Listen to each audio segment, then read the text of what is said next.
basis because it creates political pressures internally on both sides. As you can imagine in Ukraine, the notion that you would even consider a change in land and after all that's gone in the war it's difficult. And in the case of Russia, they've been telling their people for 2.5 years that they're winning this war overwhelmingly. So people are going to wonder, why are we giving up land if we're winning so strongly? So there's some dynamics there at play that are important. But I think if you need more information on that, we'll provide it. Just know that this has been so fluid that an update like the one I just gave you could be outdated in 72 hours if some new development occurs. But your point is taken, and we'll be responsive to that. I appreciate that. I think the other point of a hearing is it gives people a chance to ask questions that we're hearing, as you know, from our constituents, from other people, and try and get answers. And I appreciate that it's a changing dynamic and that that's always going to be the case, and that there are issues on both in Ukraine and in Russia with respect to what comes out in public. But given the amount of money that the United States has put into supporting this effort, given the support among the American people, and given the support in Congress, it seems to me that we owe people the ability to have a public hearing and to ask questions.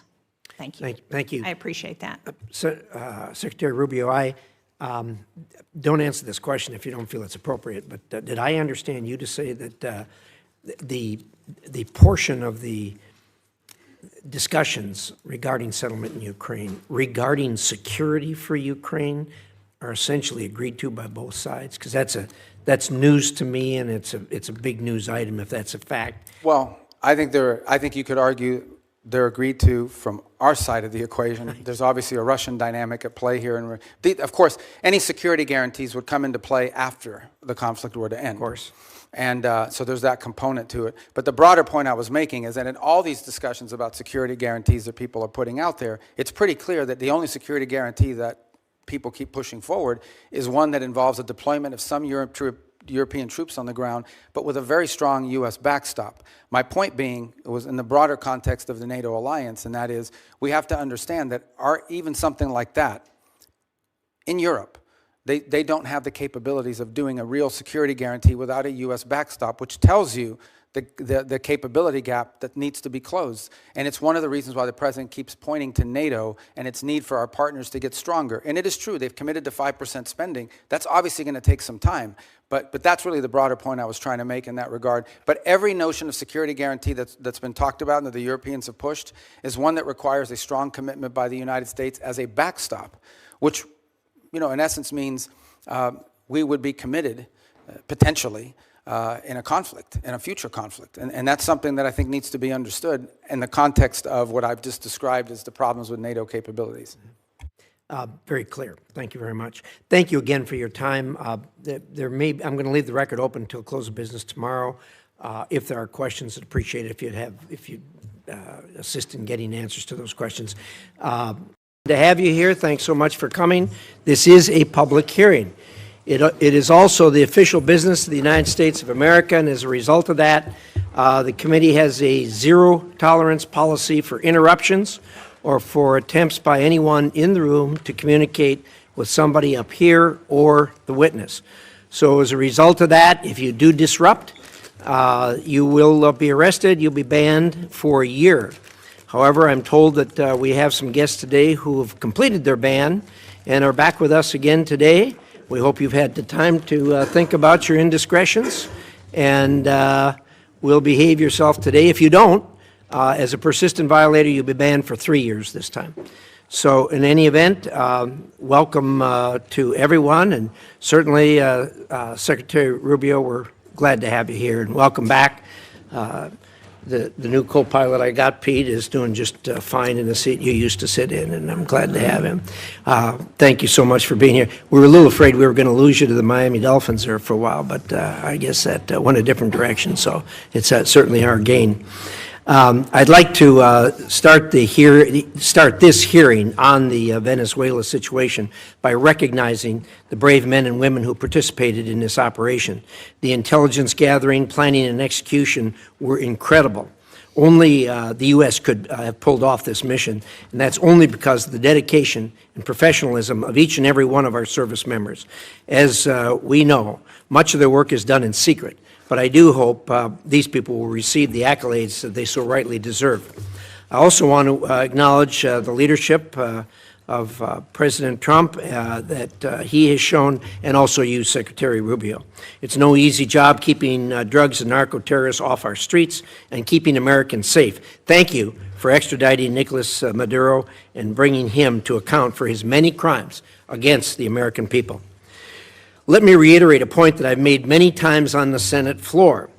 President Trump's actions against narco-terrorists and his capture of Maduro have made America safer. Every American should be thanking Donald Trump and Marco Rubio for what they have done. There are a lot of Americans today who wouldn't be alive if not for your commitment and dedication to stemming the flow of drugs into our country. The actions in Venezuela were limited in scope, short in duration, and done to protect U.S. interests and citizens. What President Trump has done in Venezuela is the definition of the President's Article 2 constitutional authorities as Commander-in-Chief, and wholly consistent with what other presidents' efforts and what they have done and actions they have taken to protect the American people from threats in our own hemisphere. In fact, President George H.W. Bush authorized similar, but much broader and more extensive military operations to arrest and bring Panama's Manuel Noriega to the United States to stand trial for drug-related charges. In that case, President Bush deployed more than 9,000 troops into Panama for more than a month. At the time, all leaders of the Senate, including Democrats, praised that move. Unlike in Panama, President Trump authorized a much more limited military action in Venezuela, with only about 200 troops inside the country for a couple of hours and a firefight that lasted less than 27 minutes, with no loss of life on the United States side, but significant casualties on the other side. This military action was incredibly brief, targeted, and successful. When bad guys are in the business of flooding drugs into the United States, drugs that kill our children, hurt our country, violate U.S. laws, and destabilize our hemisphere, then they'll have to be held to answer for those actions, and that's what's being done now. Maduro was not recognized as the legitimate leader of Venezuela by President Trump, or even by President Biden, or by most of the international community. It is a service to the world that this illegitimate leader is no longer in power. Now the United States has a tremendous opportunity before us in Venezuela. Because of the complexity of this operation, there has been some confusion as to how it will be done. I've been impressed by the way you, Secretary Rubio, have explained the plan to me going forward right from the start. It is clear and it's doable. I know you'll lay that out for us here today. Venezuela's natural resources have frequently been used to bolster the economy of our adversaries, especially China. Through President Trump's actions, we have effectively cut off that supply, giving the United States tremendous leverage. After our lengthy engagements in the Middle East in years past, many Americans are rightfully concerned about so-called forever wars. I know this administration is laser-focused on avoiding those experiences. With Nicolas Maduro out of power, the United States has the opportunity to better protect America by bringing stability to Venezuela.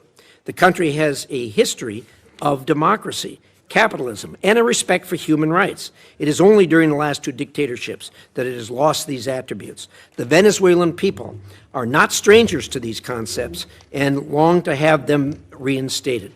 They have you and the President Trump to thank for giving them another chance.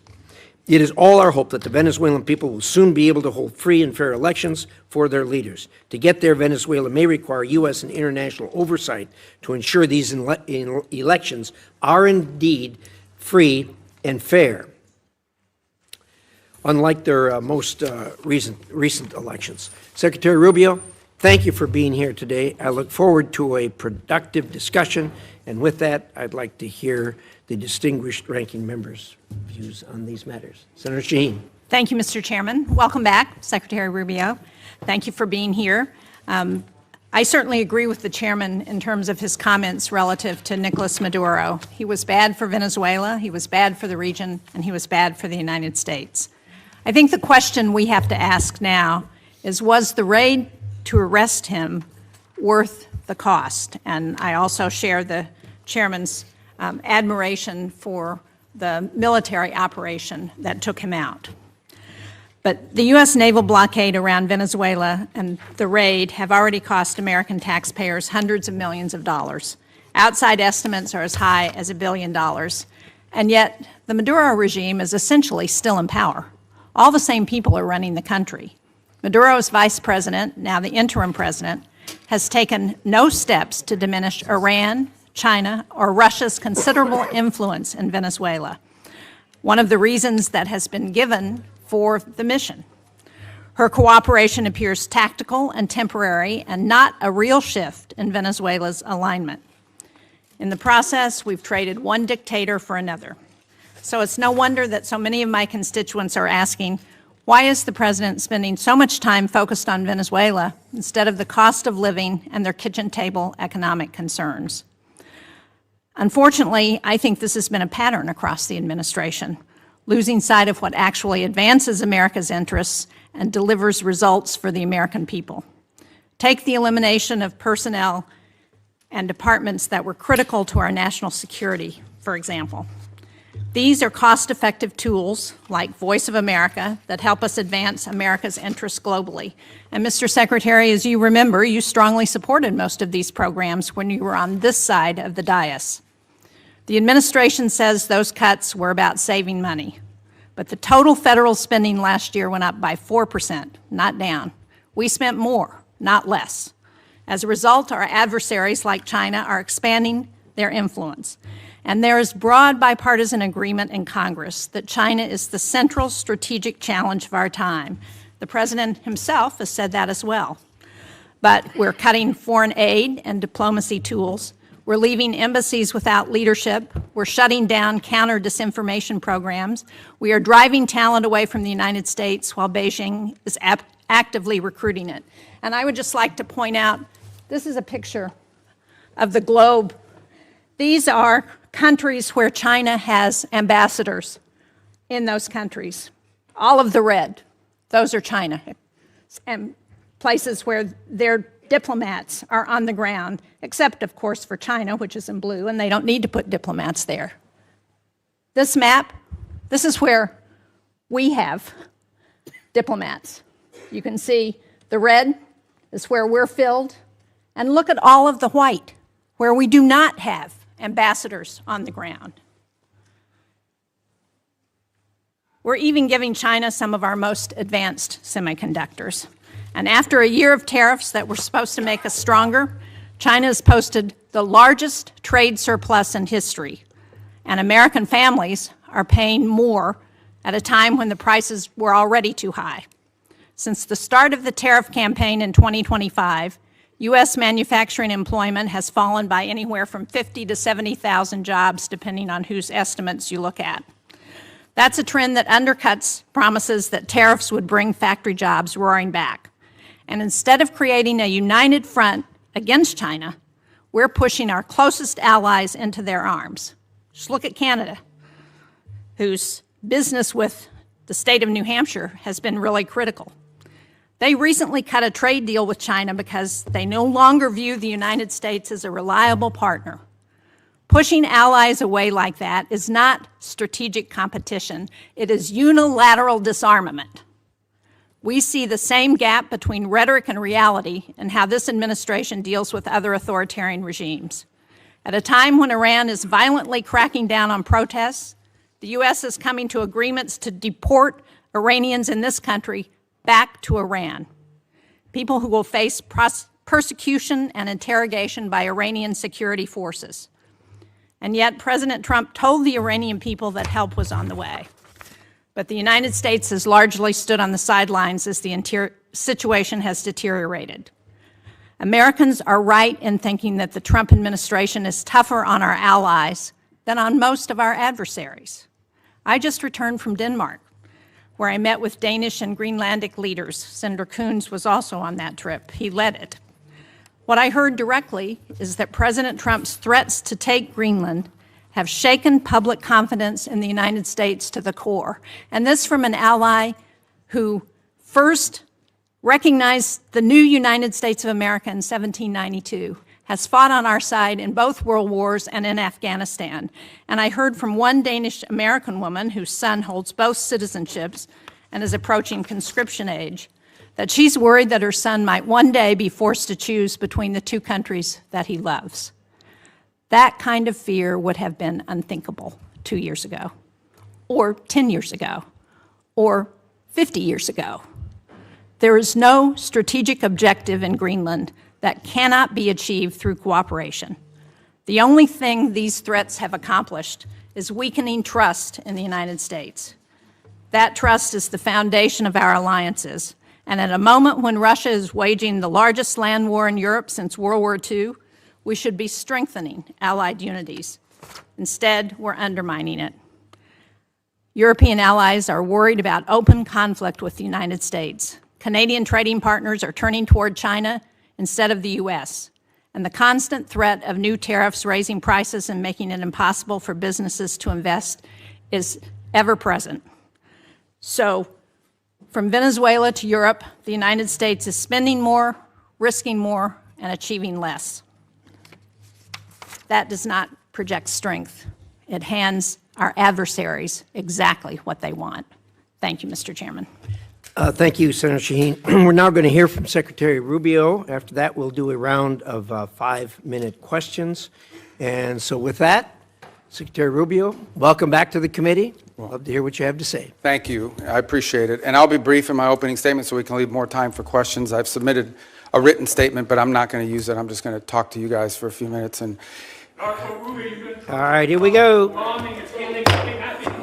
Suspend. You know the drill. Off to jail. That's a war crime. That's a 1-year ban from the committee. Anyone who is a persistent violator will be banned for 3 years. So don't know whether the guy falls in that category. Looks like it. I hope after 3 years you'll find a more productive means of employment. Secretary Rubio, we have 2 hearings a week. You know, you seem to have a more robust following than most of our witnesses that come before us. But anyway. There'll be a couple more, so thank you for stopping the clock, but I appreciate it. So, and I know there's a lot of other topics you're going to ask me about, so we can talk about those, including the ones that Senator Shaheen just outlined, but let me just talk about Venezuela in particular. Please. I think we can talk, if you want. I'm sure your questions will be about what happened before and led up to in the operation. I want to focus my comments this morning on what happens now moving forward, because you're going to ask about the going back.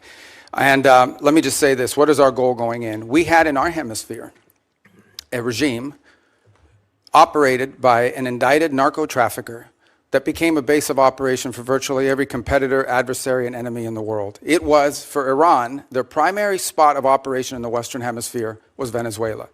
For Russia, their primary base of operation in the Western Hemisphere, along Cuba and Nicaragua, was Venezuela. In the case of China, China was receiving oil at a huge, about $20 a barrel discount. And they weren't even paying money for it. It was being used to pay down debt that they were owed. This is the oil of the people of Venezuela, and it was being given to the Chinese as barter at a 20%, at a $20 discount per barrel in some cases. And so you had basically 3 of our primary opponents in the world operating from our hemisphere from that spot. It was also a place where you had a narco-trafficking regime that openly cooperated with the FARC and the ELN and other drug trafficking organizations using their national territory. It was an enormous strategic risk for the United States, not halfway around the world, not in another continent, but in the hemisphere in which we all live. And it was having dramatic impacts on us, but also on Colombia and on the Caribbean basin and all sorts of other places. It was an untenable situation, and it had to be addressed. And it was addressed. And now the question becomes what happens moving forward. As I've described to you in previous settings and in individual conversations, we had 3 objectives here. The final, I'll work it backwards, because the end state here is we want to reach a phase of transition where we are left with a friendly, stable, prosperous Venezuela, and democratic, in which all elements of society are represented, and free and fair elections. By the way, you can have elections. You can have elections all day. But if the opposition has no access to the media, if opposition candidates are routinely dismissed and unable to be on the ballot because the government, those aren't free and fair elections. That's the end state that we want. Free, fair, prosperous, and friendly Venezuela. We're not going to get there in 3 weeks. It's going to take some time. And so objective number 1 was stability. In the aftermath of the removal of Maduro, the concern was what happens in Venezuela? Is there civil war? Do the different factions start going at each other? Are 1 million people crossing the border into Colombia? All of that has been avoided. And one of the primary ways that it has been avoided is the ability to establish direct, honest, respectful, but very direct and honest conversations with the people who today control the elements of that nation, meaning the law enforcement, the government apparatus, et cetera. And one of the tools that's available to us is the fact that we have sanctions on oil. There is oil that is sanctioned that cannot move from Venezuela because of our quarantine. And so what we did is we entered into an arrangement with them. And the arrangement is this: on the oil that is sanctioned and quarantined, we will allow you to move it to market. We will allow you to move it to market at market prices, not at the discount China was getting. In return, the funds from that will be deposited into an account that we will have oversight over. And you will spend that money for the benefit of the Venezuelan people. Why was that important? Venezuela was running out of storage capacity. Okay? They were producing oil, they were drilling oil, they had nowhere to put it. They had nowhere to move it, and they were facing a fiscal crunch. They needed money in the immediacy to fund the police officer, the sanitation workers, the daily operations of government. And so we've been able to create a short-term mechanism. This is not going to be the permanent mechanism, but this is a short-term mechanism in which the needs of the Venezuelan people can be met through a process that we've created, where they will submit every month a budget of this is what we need funded. We will provide for them at the front end what that money cannot be used for. And they've been very cooperative in this regard. In fact, they have pledged to use a substantial amount of those funds to purchase medicine and equipment directly from the United States. As in fact, one of the things they need is dilutin, depending how you want to pronounce it. And that basically is the light crude that you need to mix with their heavy crude in order for the oil to be able to be mixed and moved. They used to get 100% of that from Russia. They are now getting 100% of that from the United States. So we're using that short-term mechanism both to stabilize the country, but also to make sure that the oil proceeds that are currently being generated through the licenses we'll now begin to issue on the sanctioned oil goes to the benefit of the Venezuelan people, not to fund the system that existed in the past. The second is a period of recovery. And that is the phase in which you want to see a normalized oil industry. Again, look, we've got plenty of oil. There's plenty of oil all over the world. Canada produces heavy crude, so it's not like Venezuela's oil is unique in that regard, despite the fact they have the largest known reserves in the world. It's not irreplaceable. But we understand that that is the lifeline. Their natural resources are going to allow Venezuela to be stable and prosperous moving forward. And so we have created what we hope to do is transition to a mechanism that allows that to be sold in a normal way, a normal oil industry, not one dominated by cronies, not one dominated by graft and corruption. To that end, the authorities there deserve some credit. They have passed a new hydrocarbon law that basically eradicates many of the Chavez-era restrictions on private investment in the oil industry. It probably doesn't go far enough to attract sufficient investment, but it's a big step from where they were 3 weeks ago. So that's a major change. We can address some of the other components, but I'll run out of time. But one of the parts of the transition phase, or the recovery phase, is beginning to create space for different voices inside of Venezuelan politics to have an ability to speak out. Part of that is the release of political prisoners. By some estimates, up to 2,000. They are releasing them. They are releasing them probably slower than I would like them to, but they are releasing them. And in fact, you're starting to see some of the people being released beginning to speak out and participate in political life in the country. We have a long ways to go. Look, we can talk in more detail about all of these things. Suffice it to say, I'm not here to claim to you this is going to be easy or simple. I am saying that in 3.5, almost 4 weeks, we are much further along on this project than we thought we would be, given the complexities of it going into it. And I recognize that it won't be easy. I mean, look, at the end of the day, we are dealing with people over there that have spent most of their lives living in a gangster paradise. So it's not going to be like from one day to the next, we're going to have this thing turn around overnight. But I think we're making good and decent progress. It is the best plan, and we are certainly better off today in Venezuela than we were 4 weeks ago. And I think and hope and expect that we'll be better off in 3 months, and 6 months, and 9 months than we would have been had Maduro still been there. So thank you.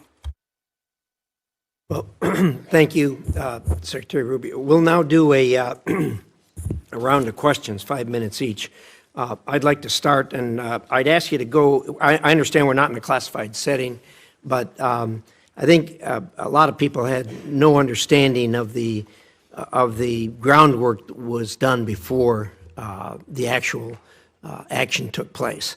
I was incredibly impressed with what you told me about how you, the President, negotiated with parties there on the ground, particularly the parties who were going to be in charge after Maduro was removed. And I wonder if you could talk about that for a minute, understanding that we aren't in a classified setting. And I'd like to, if you could, say a few things about Well, one of the things I've come to maybe more fully appreciate than I didn't when I was here in the Senate was the number of contingencies that the Department of War plans for all over the world. The overwhelming vast majority of them will never come to fruition, but there's all kinds of contingencies that are planned for. And one contingency that had to be planned for is the fact that sitting in Venezuela with a $50 million reward on his head was an indicted narco trafficker. In fact, I believe it's the largest reward we've ever issued for anybody. I would remind everybody the Biden administration had a $25 million reward on an indicted narco trafficker, the same person. And so, multiple administrations from both parties have wanted this man arrested. And one of the options the president had before him was the opportunity, if things didn't work out, to go in and remove this individual because he was wanted in a law enforcement operation. Now, obviously, a law enforcement operation against the de facto head of a regime is not as simple as going after some fugitive hiding in a closet somewhere. It required planning, and it required eliminating anything that was a threat to the forces that were going in to extract him. I want to be clear, and I'll share with you what I've shared publicly. We made multiple attempts to get Maduro to leave voluntarily and to avoid all of this because we understood that he was an impediment to progress. You couldn't make a deal with this guy.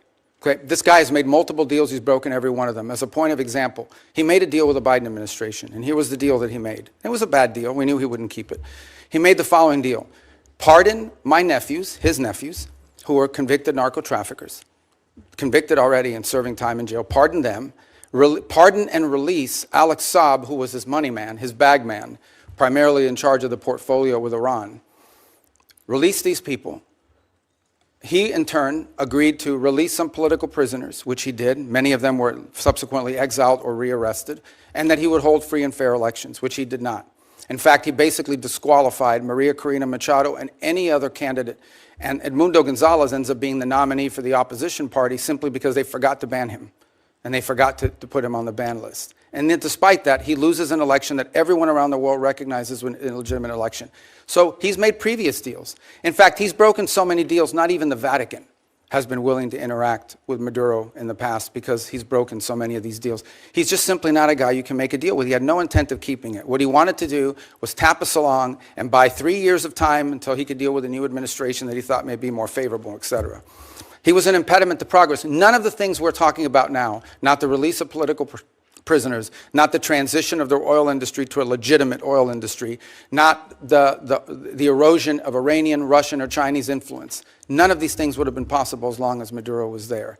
And so this was one option that was available to the president after exhausting every other option to remove this individual from the scene. Again, I'm not here to tell you these are all going to be roses along the way and it's all going to go perfectly. But for the first time in 20 years, we are having serious counter-narcotic talks with Venezuelan authorities about going after narcotics organizations. For the first time in 20 years, we are having serious conversations about eroding and eliminating the Iranian presence, the Chinese influence, the Russian presence as well. In fact, I would tell you that there are many elements there in Venezuela that welcome a return to establishing relations to the United States on multiple fronts. We are at the end talking about a Western country that has a long history of cooperation and work with the United States. At one time, Venezuela, pre-Chavez, was a very strong U.S. ally. And we hope to get back to that point. We're not there. This thing still is in its infancy. But I certainly think a lot of progress has been made in that regard. I was impressed with your description of the fact how careful you were in the operation not to dismantle either institutions or infrastructure because you wanted to see the Venezuelan people take that over and get back on their feet again. I think that was really a wise decision to make and have it as surgical as it was. The last thing I'd ask about, if you could touch on for just a minute, is I know you spent a considerable period of time negotiating with the people that were going to do day-to-day operations, the Venezuelans who were going to fill the vacuum. How's that going, and how do you feel about where we are there? Well, first of all, let me understand something. I spent 14 years in the U.S. Senate going after these people pretty hard, along with many of you. So, I mean, I understand who they are, and I understand this portfolio from a personal level quite well. So we're very realistic about what we're dealing with here. We also understand that in geopolitics, sometimes that's required. And in this particular case, there are an alignment of interests. And we certainly think that the approach we're taking is preferable to some of the other alternatives that people speculate about or fear. And I would say at this point, I do have to characterize, again, being realistic, clear-eyed, and understanding that there will be impediments and unexpected events along the way. What we have found so far is cooperation, respect, dialogue, and it's not just me. As has been reported in the media, Director Ratcliffe traveled to Caracas and met with leaders there and discussed important items of potential cooperation. I've also discussed, and I think I've alerted some of you, that we have Laura Dogue, who was our ambassador to Nicaragua in the past and to Honduras, will be taking over the Venezuelan Affairs Unit, first in Bogota, but ultimately in Caracas. We've had a team on the ground already there. We already had 70 locally employed that sort of maintain that facility, but we have a team on the ground there assessing it, and we think very quickly we'll be able to open a U.S. diplomatic presence on the ground, which will allow us to have real-time information and interact, by the way, not just with officials in the regime and with the interim authorities, but also interact with members of civil society, the opposition. We think we're going to be much further along when we get them along the way. They've been very cooperative on that front. Obviously, there's some hard asks along the way. We'll see what the response is to those. But whether it's General Kane with his counterpart, or Director Ratcliffe, or myself with Delcy Rodriguez, we've established what I think so far has been a very respectful and productive line of communication as we go through this stabilization phase and towards the recovery phase. But there's a lot of work to be done here, and we ultimately are going to judge actions, not words, and that's what we're hoping to work towards. Well done, Senator Shaheen. Thank you. I'm pleased that we are looking at a diplomatic presence in Venezuela in the near future. I think that's very important. But the DEA has reportedly identified Delcy Rodriguez as a significant actor in the drug trade. Do you agree with that? And if you do, how are we to assure the American people that the money that's going to Venezuela is not going to any of the cartels or drug running? Yeah, and that, well, first of all, on the first point, I would say she's not indicted the way Maduro and his wife were. So I'm not going to speculate about newspaper articles and what law enforcement is working on. If, in fact, there were such an investigation, that's something that we would speculate on. Suffice it to say that this was not a normal system. We all should stipulate to that, okay? That regime, as everyone understood, was held together by corruption. The glue that kept people together was not loyalty to Maduro. It was the fact that these 5 guys had 5 separate oil fields that were assigned to them. These people had drug routes. I understand that. So that's going to be I'm not defending the regime. In fact, I'm concerned that we haven't really changed the regime enough, and that America's dollars are still going to drug runners and to significant organizations who we don't want to have benefit from the funding that we're selling now of oil and providing to the Venezuelan government. Look, I acknowledge that we are dealing with, as I told you, with individuals that have been involved in things that in our system would not be acceptable, would not be acceptable to us in the long term. By no means is our policy to leave in place something permanent that's as corrupt as you've described. We are in the transition and stabilization phase. We are just acknowledging reality, and that is you have to work with the people that are in charge of the elements of government. Okay, but now, what are the reassure people that money is not continuing to go to the drug cartels? Right, so that's the process that I outlined to you. So on the sanctioned oil, the oil that requires U.S. permission to move, that oil, the proceeds of that oil, which by the way is being sold at market price, not at the discount Venezuela was being forced to sell, is being deposited into an account that ultimately will become a U.S. Treasury blocked account here in the United States. They will submit, we will at the front end say this is what this money can be spent on these things. We will submit to them, they will submit to us a budget request. We want to use this money for these things. And part of the proceeds will go to fund a audit process to make sure that that's how the money is being spent. So and that's how we intend to handle those funds in the short term. There's an actual audit process that's been set up? Who is It will be set up, and we have a couple options. One option is the XM Bank. They have expertise as bankers in being able to do some of that option. There may be some others in place. We haven't finalized what that audit process would be. We've only made one payment, and that payment we did, and retrospectively will be audited, but it was important we made that payment because they had to meet payroll. They had to keep sanitation workers, police officers, government workers on staff. It was a $300 million payment. Right, so it's been reported that the oil sold for $500 million, that $300 million went to Venezuelan government. What happened to the other $200 million? It's still sitting in the account, is my understanding at this time. The account in Qatar? Well, the account, yes, but that will ultimately be that's a short-term account. Ultimately, it will be a U.S. Treasury blocked account in the United States. And will it also be audited? Correct. Well, the audit will be on the expenditures. At the front end, we'll tell them this is what the money can be spent on. Again, I'm not talking about all the other revenues the Venezuelan government may have. We're talking about the revenues from the sanctioned oil. At the front end, we will say this is what the allowable expenses are.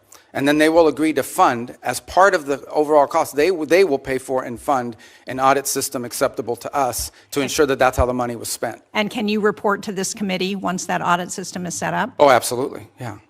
I'd like to change the topic in my short time that I have left, because when you were a member of this committee, you authored legislation to prevent President Trump from unilaterally leaving NATO, you and Senator Kaine.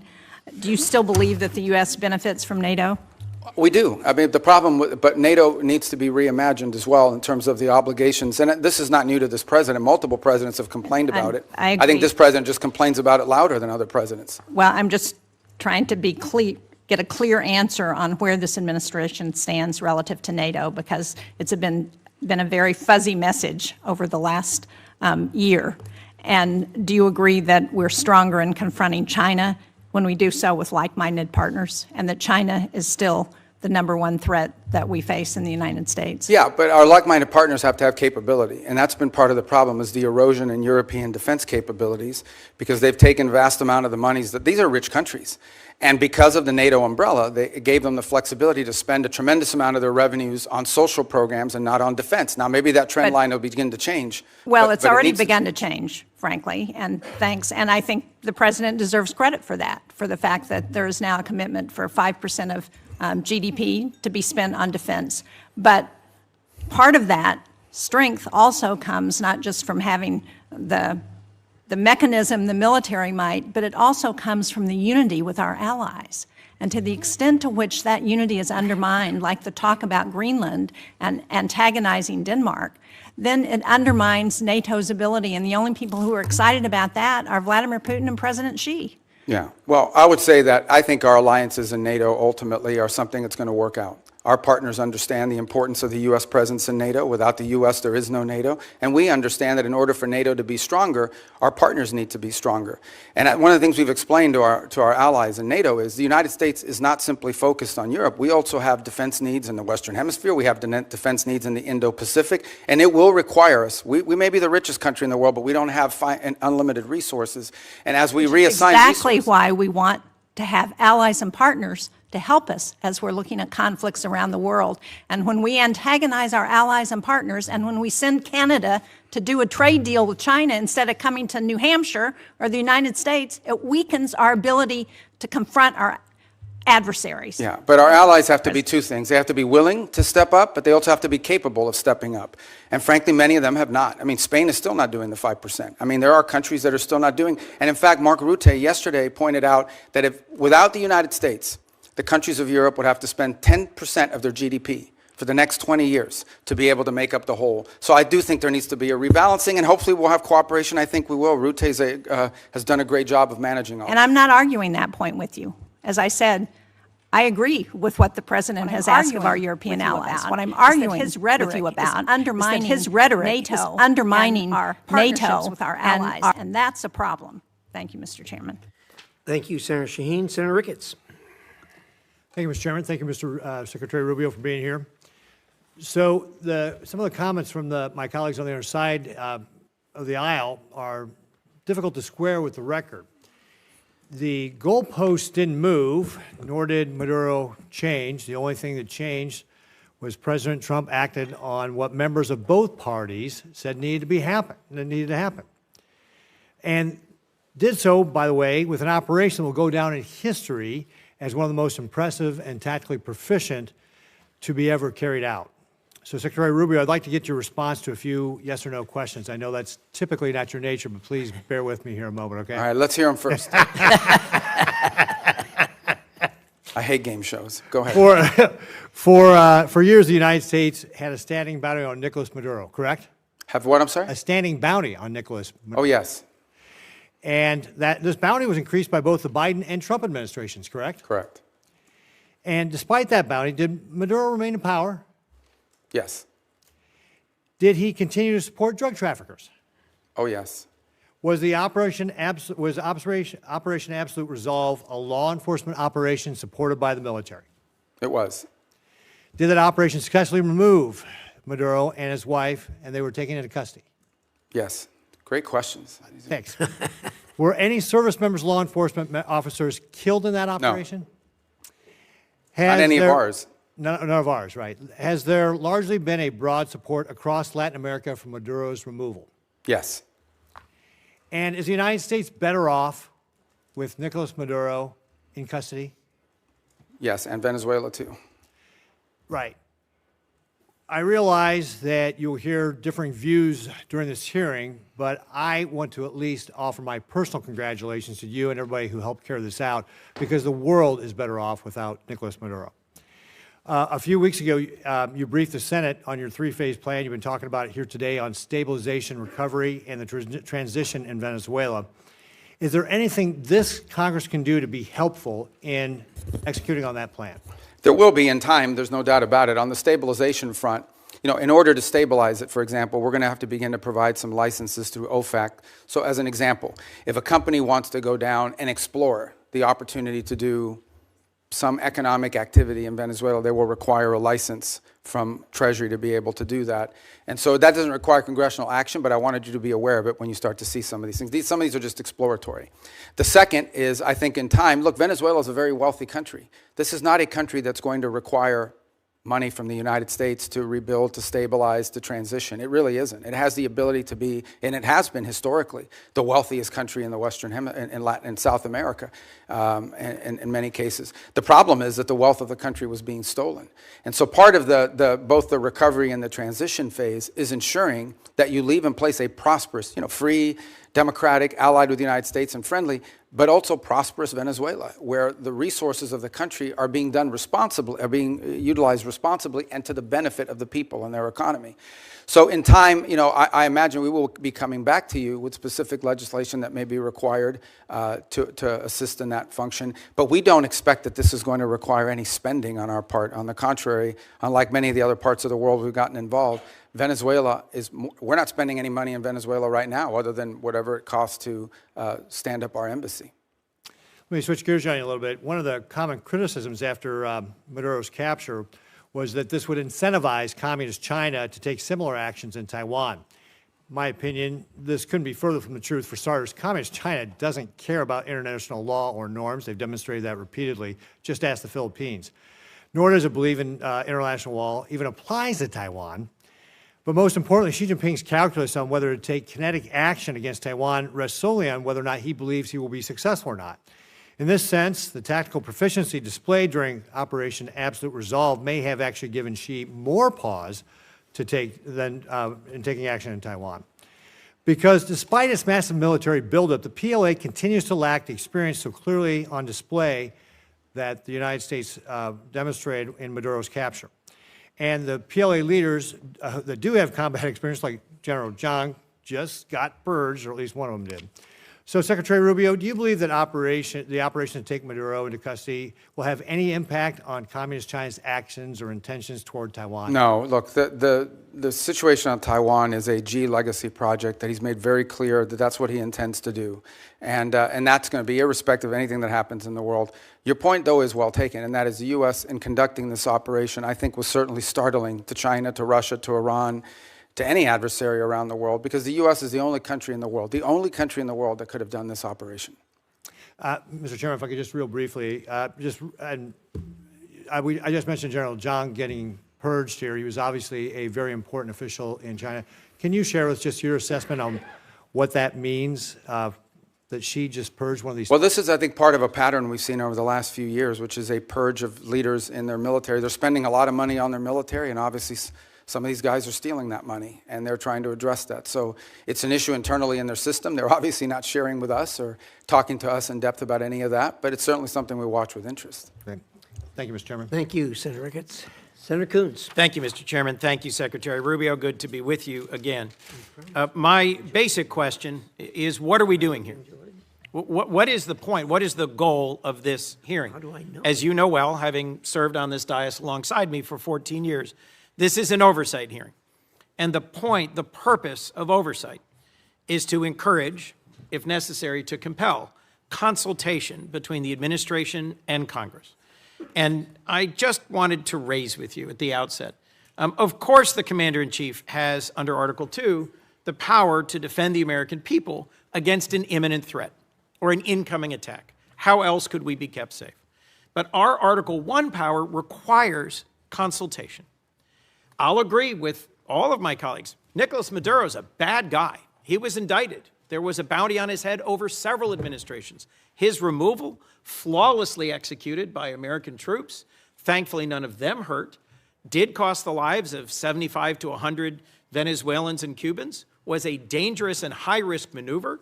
I am glad that it ended as well as it possibly could. But the point here that I want to make first is that it was rehearsed for months. The administration had a number of contingencies it was trying to navigate through. But over the course of months, when the administration was taking strike after strike after strike against drug trafficking boats, in several instances where senior leaders of the administration briefed this committee and others, we were told that military action to remove Maduro was not on the table, that the campaign to try and deter drug trafficking was not going to include the exact military action that followed. Yet it was being rehearsed. If there was time to practice, there was time to consult. And consulting with Congress is not just some high-minded principle, not some abstract thing, not a nice to have, it's a got to have. And look, the chairman opened by saying that this was limited in scope and duration, that it was executed flawlessly, and we should all be happy about the result. That much I agree with. But our president continues to threaten Delcy Rodriguez and the remnant of the Maduro regime with military force if they don't comply. We should know what are the policies, what is the path, what is the plan forward. You and I both know the long and painful history of wars that began and seemed to be resolved and then opened up into excruciating, expensive, years-long conflicts. In Iraq in particular, in Libya and elsewhere, things do not always go as planned. And so consultation with Congress that is truthful and forthcoming and transparent is critical. In your service in this body, you knew that, you experienced it. I was in the room as you held to account members of previous administrations for not coming forward as they should have. So, look, in order to avoid our men and women in our armed forces going into harm's way, doubting whether they have the support of the Congress, consultation, hearings, and deliberations are required. I understand the risk of leaks. That's a risk every administration takes. But at the end of the day, our framers entrusted the power of the declaration of war to this body, not to the executive. And where there is the time to consult, there has to be consultation. Second, I just wanted to talk about allies and alliances. I was just in Europe. I led a bipartisan delegation, as Senator Shaheen referenced, to Denmark. And our president's comments about NATO, about Denmark, and his attempts to coerce Denmark into giving up Greenland are appalling. They profoundly harmed our security. And I am asking you to do everything you can to reinforce our commitment to NATO. I was concerned that you just said NATO needs to be reimagined. Let's just be clear about the record. You know as well as I, Article 5 has only been invoked once, and it was in defense of us after we were attacked. Danes and soldiers from almost every other NATO ally deployed and served, fought, and died. 52 days.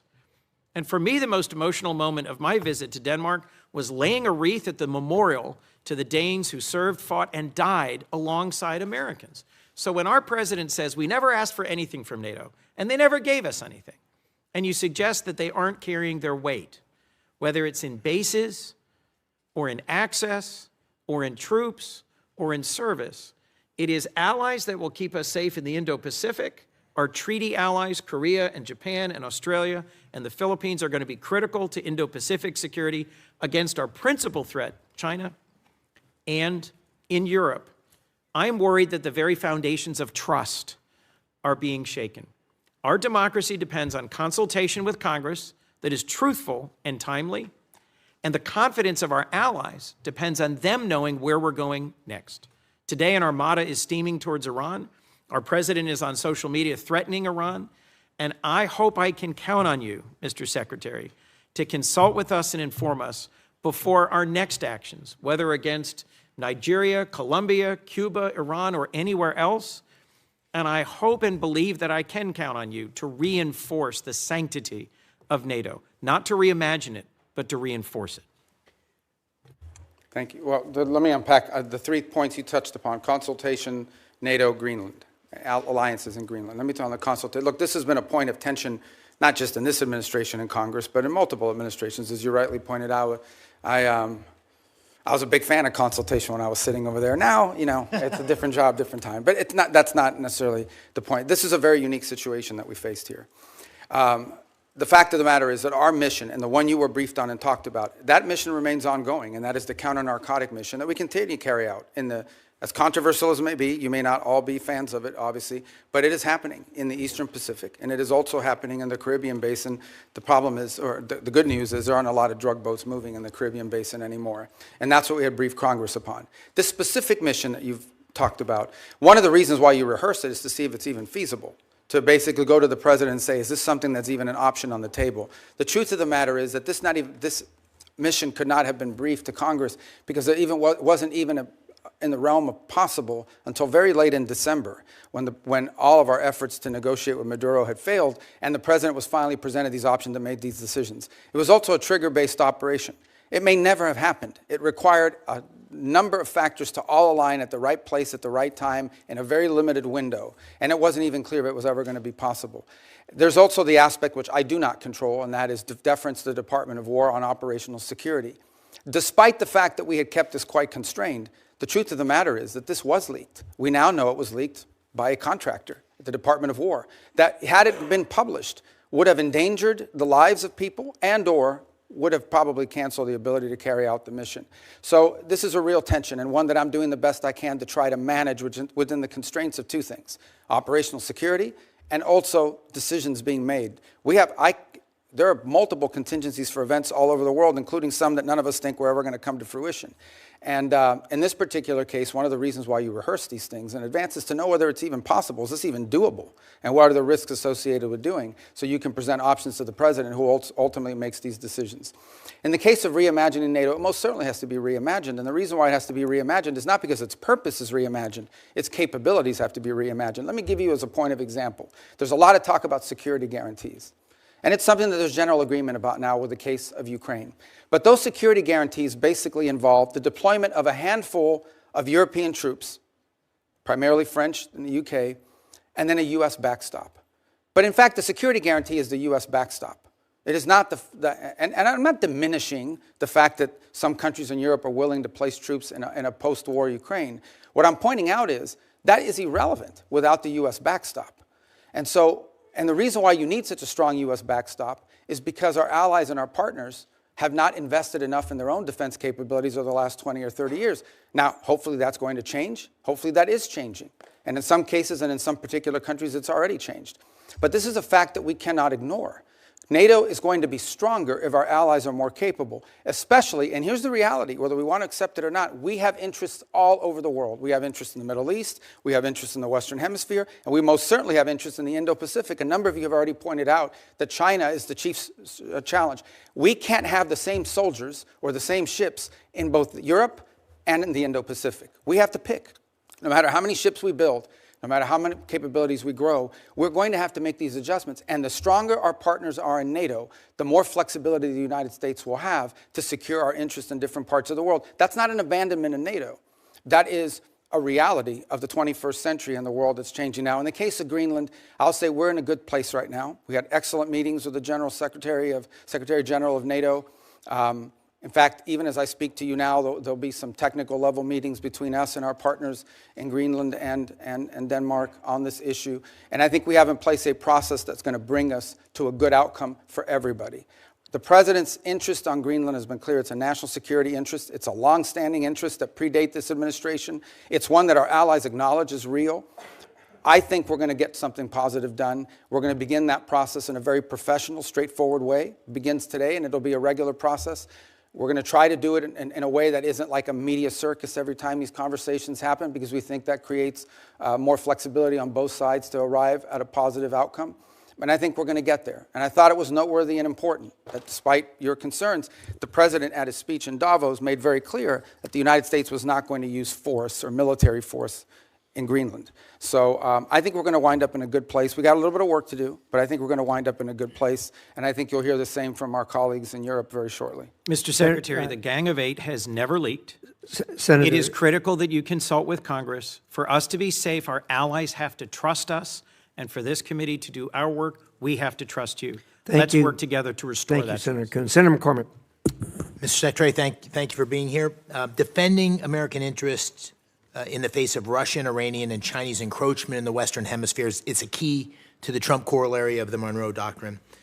But Venezuela's new interim leader, in her public commentary at least, defends their ties to Russia, Iran, and the PRC, and had said this week had enough of U.S. interference. So beyond the oil leverage, which you talked about in your testimony, what steps is the administration taking to demand from the interim government to put incentives in place to ensure that they prevent malign actors, foreign terror organizations, and so forth from continuing to have influence and safe haven in Venezuela? Yeah, it's two. I mean, yes, there's leverage, and I wouldn't just say oil. I think anything that's sanctioned in Venezuela, will, in order for them to normalize it, will require cooperation with the United States.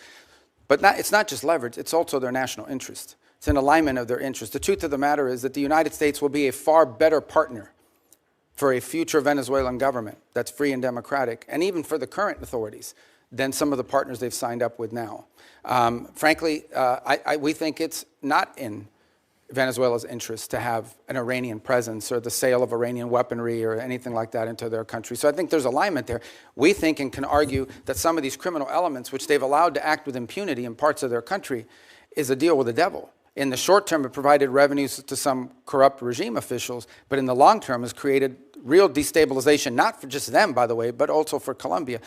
Just understand something. The FARC dissidents and the ELN operate with impunity from Venezuelan territory. They control Venezuelan territory. Yeah. And some of that was through deals with individuals aligned with the regime because they made money off of that. But we don't think that's in the long-term interest. Do they agree? And what's been expressed to us by leaders of the interim authorities is that they agree. And now we're going to test it. Despite the public commentary, there's a recognition, you think, and progress. Look, we all have politics. Yeah. Even in places like that. Suffice it to say what I've said from the very beginning, and that is we are going to judge based on actions, not words. And that's going both ways. You can tell us you're going to do all these great things. If you don't do them, you didn't do them. Or you can say, I'm not going to do these great things, but if you do them, you did them.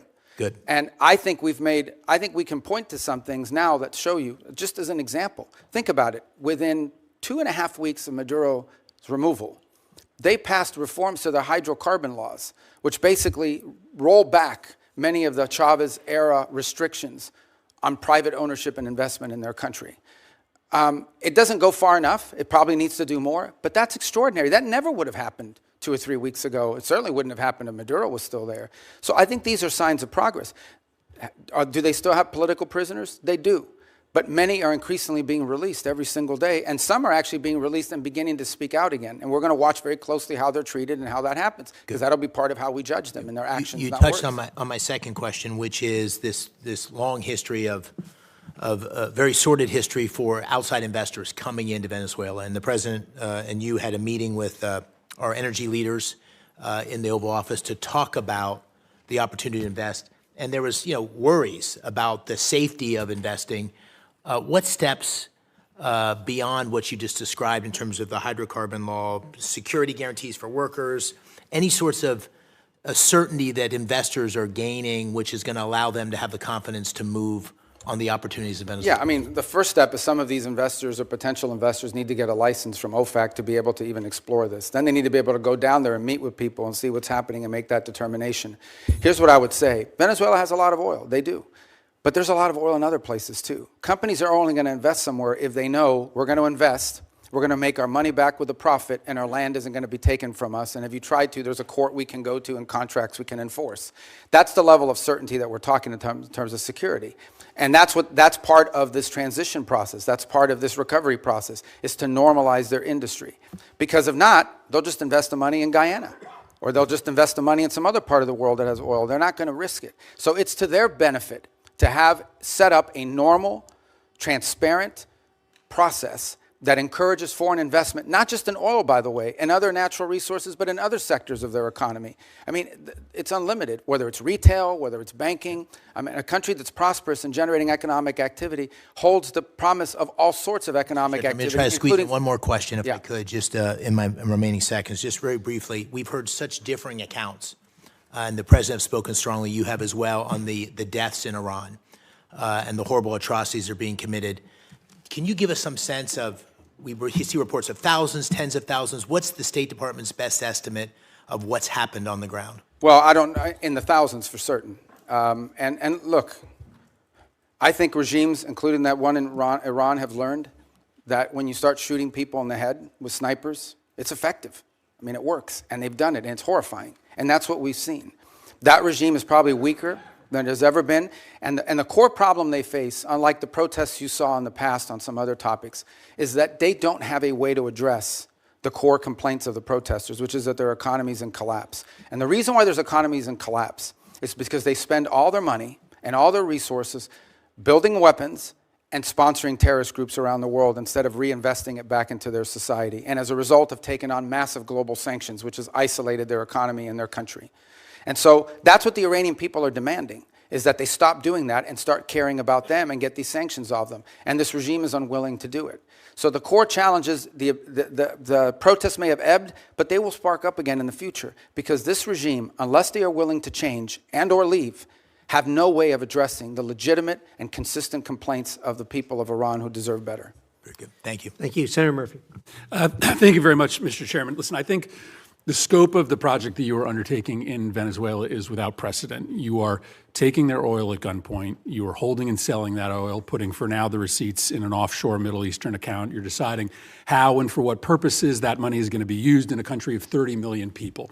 I think a lot of us believe that that is destined for failure. And I know that you're telling us today just to be patient, but a month later, we have no information on a timetable for a democratic transition. Maduro's people are still in charge. Most of the political prisoners are in jail. And by the way, those that have been let out have a gag order on them from the government. The opposition leader is still in exile. This looks already like it is a failure. You say you're in serious talks, but as you note, the Venezuelans are great at being in serious talks. They almost never deliver. So I'm just going to give you my three questions and hope that you'll answer them, because I do think we want to try to understand how to judge the efficacy of this as time goes on, because I worry you won't be back before this committee anytime soon, and to understand whether this is just facilitating corruption, both in Venezuela and here at home. So here are my three questions. First, reports are that you've given no-bid licenses to two companies to sell Venezuela's oil. One of them is a massive donor to the president. To many Americans, that reeks. And so my question is, can you commit that partners for future sales are going to be chosen through a fair, open selection process?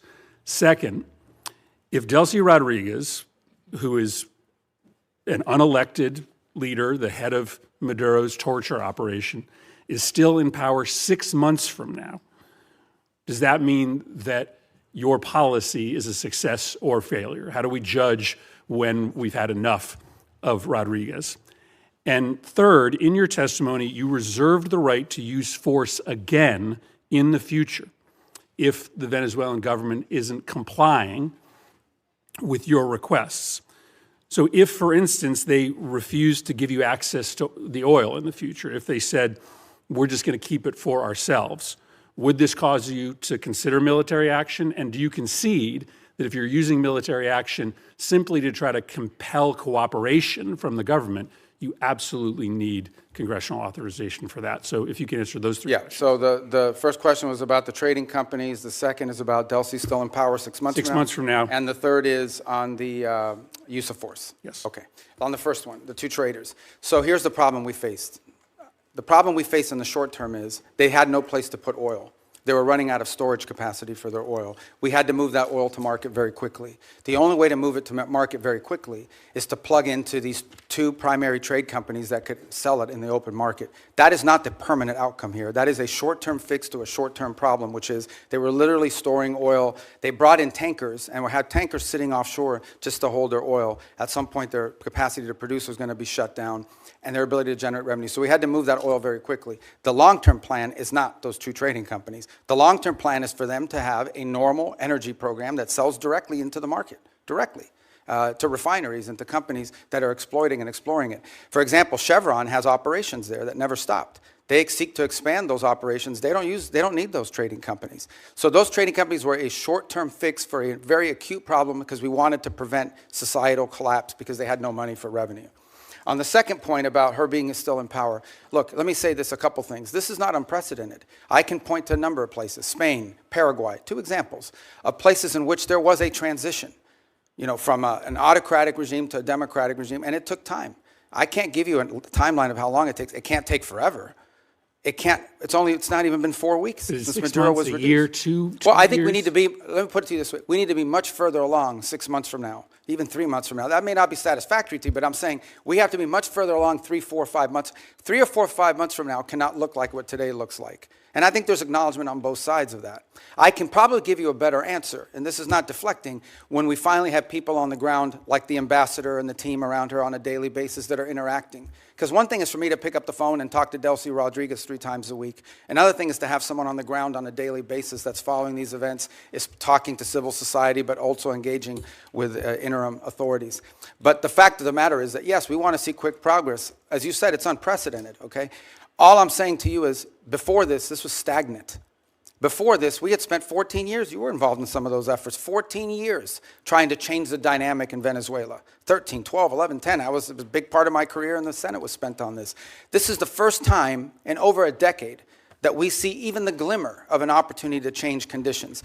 A lot of that will depend on us, but a lot of that will depend on them. And it also will depend on the rest of Venezuelan society. How quickly can we get all these Venezuelans that want to go back to Venezuela and participate in civic and economic life back to Venezuela? That's going to be critical here. We recognize that. So yes, we have to be much further along in 6 months. We expect to be further along. And if we're not, I'll tell you, we'll tell you. On the third point of use of force, look, the president never rules out his options as commander-in-chief to protect the national interest of the United States. I can tell you right now with full certainty, we are not postured to, nor do we intend or expect to have to take any military action in Venezuela at any time. The only military presence you will see in Venezuela is our Marine Guards at an embassy. Okay, that is our goal, that is our expectation, and that is what everything that outlines towards. But if you, that said, if an Iranian drone factory pops up and threatens our forces in the region, the president retains the option to eliminate that threat. I'm asking a more specific question because in your testimony you suggest that you would use force to compel cooperation, for instance, with oil sales. Do you agree that you have to come to Congress to get authorization if you were simply using force to try to compel cooperation? Well, there's two things. There's the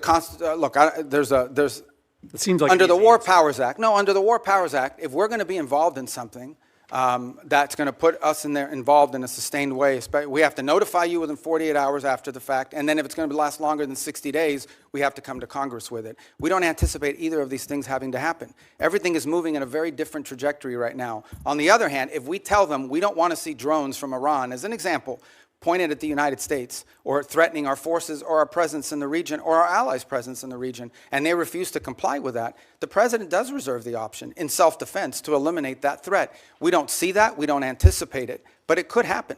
But we hope not. We don't want it to happen. On the contrary, if we had to take military action, it would set us back on all these other things that we're talking about. I can tell you military action is not good for recovery and transition. That's not what we hope to see. It's certainly not our goal here. But a lot of that will depend on them.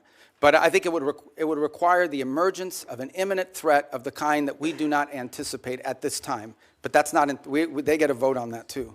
Senator Barrasso. Thanks very much, Mr. Chairman.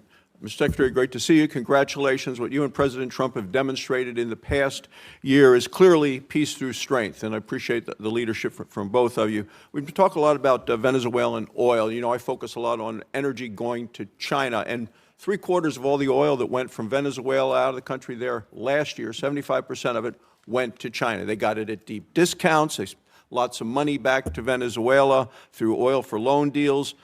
Since the start of this blockade, basically Venezuela crude shipments to China have fallen dramatically. Can you assess or talk a little bit about the impact this has on China's broader energy strategy? Just to be clear, it's a quarantine, not a blockade. A blockade is an act of war. It's a quarantine, and it's been very effective in the sense that it's given us this leverage. In fact, can I just add something, and this might be to Senator Murphy's question as well. The Venezuelan authorities are now identifying ships that they want us to grab. In fact, about a week and a half ago, we grabbed one of these ships. That was, because here's what happened in the aftermath of the Maduro. About 5 ships took off without authorization from the Venezuelans, because they were controlled by some network in the country. With the cooperation of the interim authorities, we seized one of those ships, we brought it back into Venezuelan waters, handed the ship off to the Venezuelans, who in turn fed it into this mechanism, this short-term mechanism that I described to you was created. So we're seeing cooperation on that front. Now, I think your question more specifically was about China. Yeah, so look, China can buy Venezuelan oil, but they're going to have to buy it like everybody else in the world is going to have to buy it. Not the deep discounts. Yeah, at the normal price.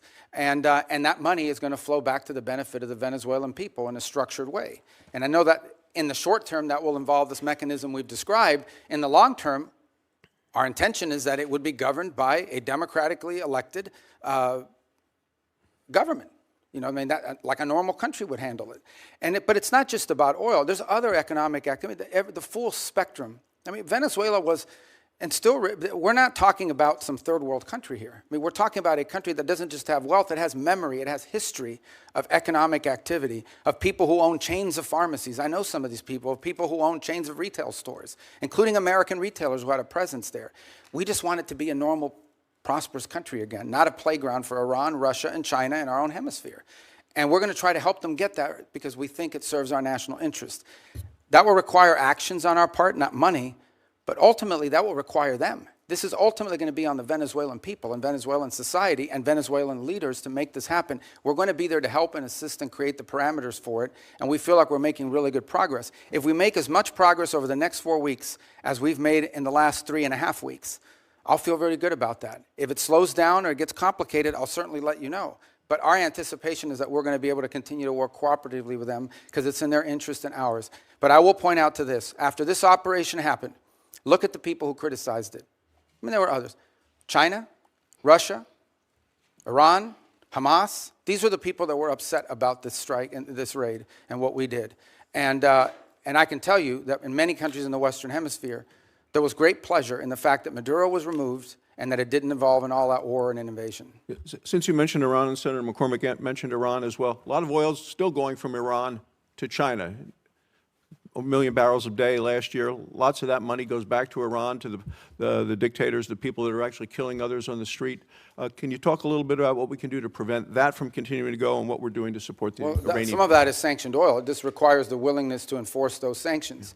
And obviously that comes with a cost-benefit analysis. The Iranians are also capable of seizing ships and doing that in retribution. But that's certainly something that will be under consideration, and others have done that in the past. And we have seized, for example, weapons shipments in the past that involve Iranian, and in fact, some of the ships, remember, all of these ships that we're seizing with the oil are with court orders.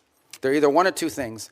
We either have a court order from a federal judge that allows us to seize it because it's in violation of a sanction, or it's a flagless vessel in the shadow fleet. And many of these ships here involve Iran. And some of that oil was going to be ultimately transferred to the excess refining capacity that China currently has. Since you mentioned the word shadow fleet, Senator Shaheen and I have legislation on subsea cables. I've asked you about that the last time we were here. The sabotage being done, directly being targeted. I know that Sweden and Finland have both detained Russian ships along those lines. We're going to have a markup on that bill tomorrow. Is that something you continue to support our efforts to go after? It is, and it's featured prominently in the agenda, both at the G7 this year, as it did somewhat last year, but again this year in the G7 will be one of the top items we'll be discussing. And we've also been pushing it as a priority for NATO to consider. The two new things we want NATO to make a priority this year in our conversations are the undersea cable infrastructure and Arctic security, and the third is critical minerals and supply chains, because ultimately you can spend all the money in the world on weapons. If you can't make them because you're missing some chip that requires some mineral that China controls, you're in a lot of trouble. Thank you, Mr. Chairman. Thank you. Senator King. Thank you. We started this operation on September 2nd with the attack on Venezuelans and boats in open waters. And now, We are nearly 5 months in. Next week is 5 months. Finally, a public hearing. Wow, how novel. Finally, a public hearing in the Senate or House. This is the first public hearing we've had.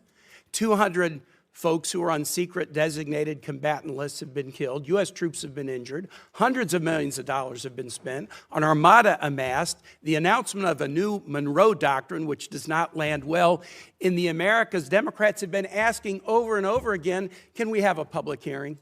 Can we share what we know with the American public? Finally, a public hearing. But even that hearing is constrained. I'd like to talk about the complete weakness of the legal rationale about the strikes on boats in international waters, but I can't because the administration has only shared it with members in a classified setting. I can't tell you why the domestic rationale is hollow and the international rationale is hollow. I can't tell you why the rationale for attacking Venezuela is hollow because, again, the rationale has been shared with us in a closed setting. I can't share with you the grim details of the murder of shipwrecked survivors in open waters that we all know because we've seen the videos and we've questioned the U.S. military officials involved about legality because the administration will not release that publicly. They released the boat strike videos publicly, but they hid the second strike that killed struggling shipwrecked survivors, even from Congress, for nearly 3 months, but I can't really talk to you about it. I can't talk to you about the weakness of the targeting criteria being used to attack boats in the Caribbean and Pacific. I would encourage any colleague, if you have not, go to the classified setting and ask for a briefing on each strike and ask this question: what was the evidence that there were narcotics on that craft? You will be very surprised if you ask that question about every strike. And so even in this first public hearing, 5 months in, there's a lot we can't talk about. If it was such a righteous operation, why is the administration and the majority in this Senate so jealously protecting the details about it from being revealed to the American public? I have Virginians deployed in this operation. I can't answer their families' questions. Thank God we're having a public hearing 5 months in. This is supposed to be the greatest deliberative body in the world. Mr. Secretary, who won the July 2024 Venezuelan presidential election? Oh, I think the whole world would acknowledge it was Edmundo Gonzalez. Who lost that election? Maduro. And his vice president, Delcy Rodriguez. Now, you have made the decision, the administration has made the decision in the aftermath of the attack that Delcy Rodriguez should be leading the country. Let me read something that President Trump said about her on January 14 about Delcy Rodriguez, who lost the election with Maduro. We just had a great conversation today, and she's a terrific person. I mean, she's somebody that we have worked with very well. Let me tell you what Delcy Rodriguez said the day after Venezuela was attacked. Governments around the world are simply shocked that the Bolivarian Republic of Venezuela is the victim and target of an attack of this nature, which undoubtedly has Zionist undertones. What the hell did Delcy Rodriguez mean when she said this attack had Zionist undertones? I'm assuming you have no idea. Oh, I have an idea what she meant. I mean, what's the question? What does she mean when she says this attack has Zionist undertones? Look, I'd have to answer, but let me understand in a broader context. No one here is telling you that this is what we want to see in the long term. Okay. This is not a campaign to leave in place the system that's currently in place. Let me switch. But we either but I mean, the criticism of us is, all right, go ahead. No, go ahead. I'm ready to switch now to talk about somebody that you know well. You raised an important point. If I can get back to it, I will. You know well and you respect well Maria Corina Machado. Here's what President Trump said about her. Won the Nobel Prize in the aftermath of the attack on Venezuela. I think it would be very tough for her to be the leader. She doesn't have the support within or the respect within the country. She's a very nice woman, but she doesn't have the respect. What did President Trump mean by that? Yeah. First of all, I've known Maria Corina for probably 12 years, 13 have. years. Have dealt with her probably more than anybody, as much as anybody on this committee has for certain. And I'll be meeting with her today, in fact. And we met with her a couple weeks ago. So here's the reality, though, and I think what the president was pointing to. And I think Maria Corina would acknowledge this. The only way I talked to her last week. Well, here's, Very disappointed in those comments, and so are Venezuelans in my state. okay, well, Very she didn't share that with me or with us, but I would sell this to you.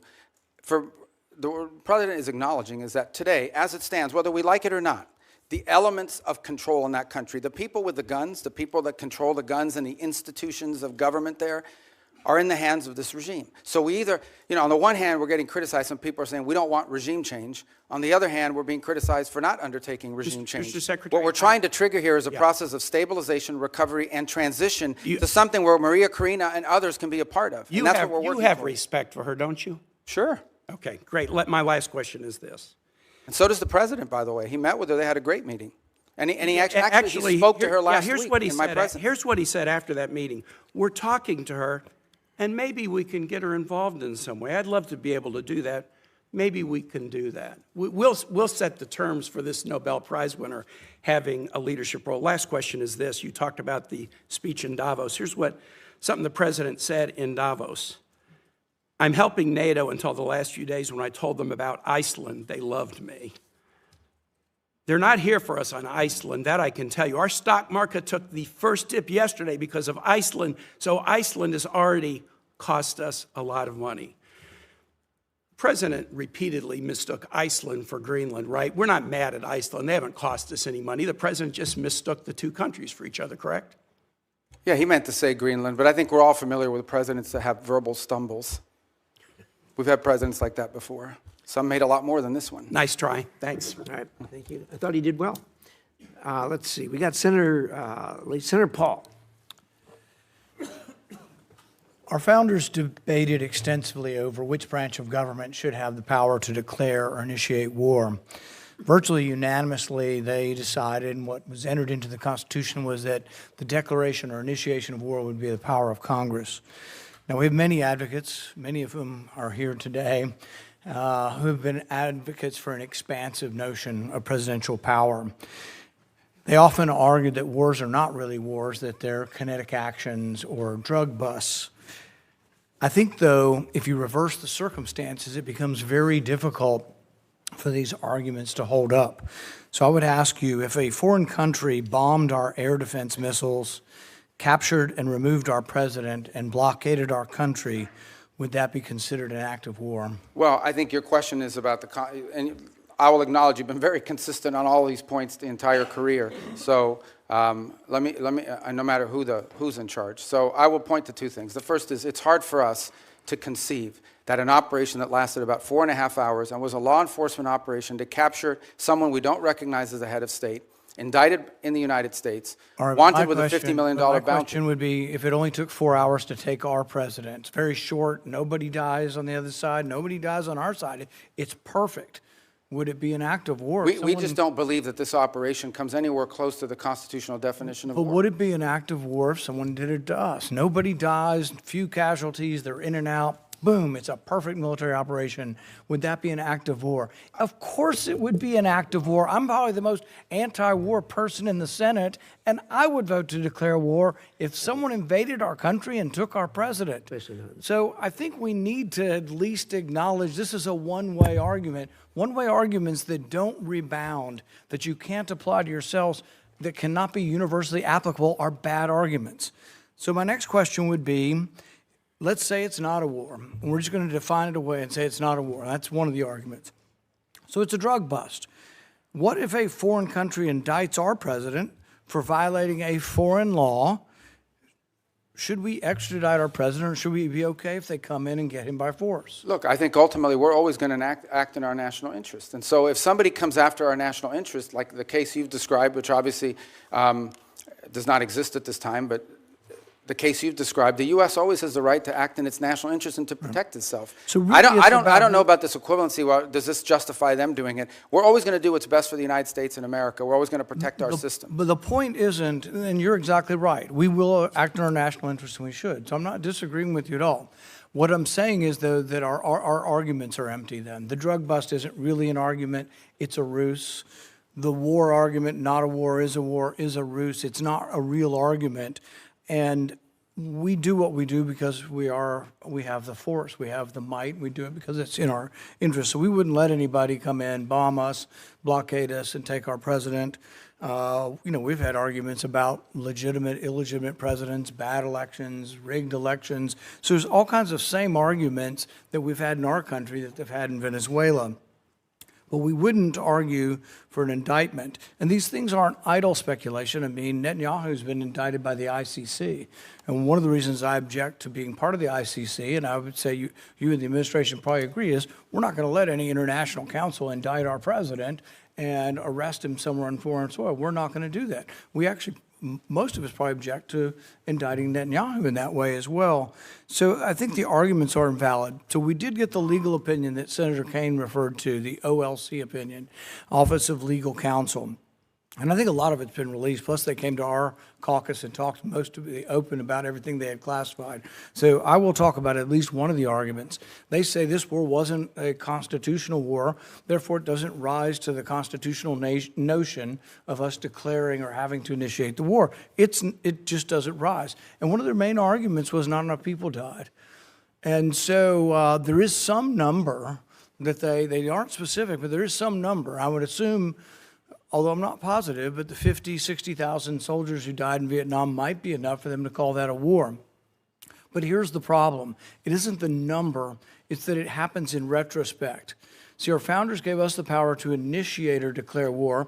They didn't give us other powers to execute the war. Those are left to the president. But if we have to wait to see how many people are killed, we have to wait, as they describe it, as the scope, nature, and extent. If we have to wait to see the scope, nature, and extent, the war has been going on for some time. It's hard to vote to initiate a war that's been going on. And we can say this war is over, but we're still blockading it, and we may go back in. But there are no clear answers. We put 2,000, we leave 2,000 troops in. Are we going to call that war and initiate it? So the definition of war is very important. And I think we have to acknowledge the problems with our argument. Calling things kinetic action is a disservice to our soldiers. Oh, you weren't really wounded in war. You don't have a Medal of Honor for war. You have a Medal of Honor for a kinetic action. So I think let's call it what it is, and let's vote on these things. But I think we're in violation of both the spirit and the law of the Constitution by bombing a capital, blockading a country, and removing elected officials. And we certainly wouldn't tolerate it, nor would I if someone did it to us. Well, we didn't remove an elected official. We removed someone who was not elected, and it was actually an indicted drug trafficker in the United States. And their system... Our laws, indicted under our laws. Look, Bolsonaro says that Da Silva is not really the president of Brazil. Our president said Biden wasn't really the president. Hillary Clinton said in 2016 Trump wasn't the president. So you have these arguments, and I agree with you. It probably was, and most likely was, most assuredly was a bad election. He wasn't really elected. But at the same time, if that's our predicate, and you don't have to come to us because it's a drug bust, we're just removing somebody, you can see where it leads to, and it leads to chaos.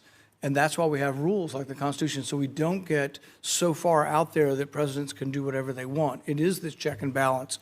And I would argue for 70 years we've been going the wrong way. It isn't just this president, but it's a debate that I think is worth having. Well, thank you, Mr. Chairman, and I want to associate myself with the comments of Tim Kaine.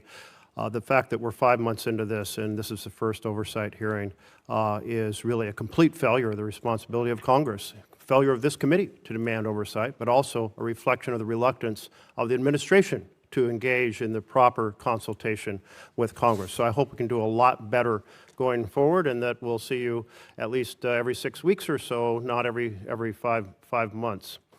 I also feel like the strategy of keeping basically these very weak arguments secret so that they can't be discussed openly for the legal justifications. I've gone down and read them, and there's a reason, obviously you'd be incredibly embarrassed if those were public, so make them public. Let's have an actual transparency here in the United States of America. And let's be clear about what has gone on. We had a dictator we didn't like. We've replaced it with a dictator we think we can manipulate. And if that doesn't work, we'll do something else in order to pry open that economy for oil. And I must say that you did say something I liked. So let me emphasize that. I'm making progress. Yeah. You said no U.S. taxpayer dollars will be used, no spending on our part, to kind of prop up Venezuela. Can you restate your commitment to that? Yeah, they're not going to need it. For example, we're not spending money in Venezuela right now. I mean, obviously, look, I think Thank you. you're Long putting as you aside reaffirm the embassy statement. operations and all of that. And by the way, there may be some program through foreign aid that some of you might be interested in the future. We don't think that Venezuela is the kind of country that needs that. This is Hey, a let me- very wealthy country. Thank you. I'm glad you restated that because I think that we will see some moment when the administration says, let's subsidize our American oil companies to rebuild the infrastructure in Venezuela. And I must say that's a very unpopular idea among my constituents. I think America needs a lot of investments in infrastructure here. And I think you have a way too rosy sense of the oil economy there. Many experts have said, look, without 10-year prospect horizon of stability, without Canada deciding to ship a lot more of its heavy oil from, instead of to the Gulf, doing it to Asia so that we prop up the kind of demand in the Gulf, without keeping Iran off the international stage so that the cost of oil, the value is higher. All of those factors would have to be there for our oil companies to want to invest their own money. So I think they'll be coming to the administration. I think you'll all be trying to find some way to subsidize them. But I'm glad what you said today, that you're not going to do it, and I want to hold the administration accountable to that. Second, on terms of the $500 million fund, $300 million, my understanding, has gone back to the Central Bank of Venezuela, and they have essentially exchanged it for bolivars to key industry players. I don't think we have any transparency on what corporations or entities got that hard currency, and yet you did say there's going to be a lot of transparency. You also said, if I understood right, that those funds are eventually going to be brought back into the structure of U.S. control as part of our, formal structure of funds. And in that sense, the Constitution says no money shall be drawn from the Treasury but in consequence of appropriations made in law. So are you going to make sure that if that money comes back into kind of full U.S. control, not an offshore account the way it is now, that we're going to abide by the Constitution? Third point here is that one of the things that transpired is cutting off the oil to Cuba. And I know you have a strong interest in making life difficult for the leadership in Cuba. Can you lay out for us what other things you might be planning in that regard and how those fit into an overall plan? Yeah, well, I'll try to do that in a minute. Let me just say on the rosy projections of oil, it's not rosy projection. I mean, it's either going to happen or it's not. In essence, oil, there's no world in which the United States is subsidizing investment in Venezuelan oil. It's very simple. Oil company will go in and say, okay, this is the oil you have.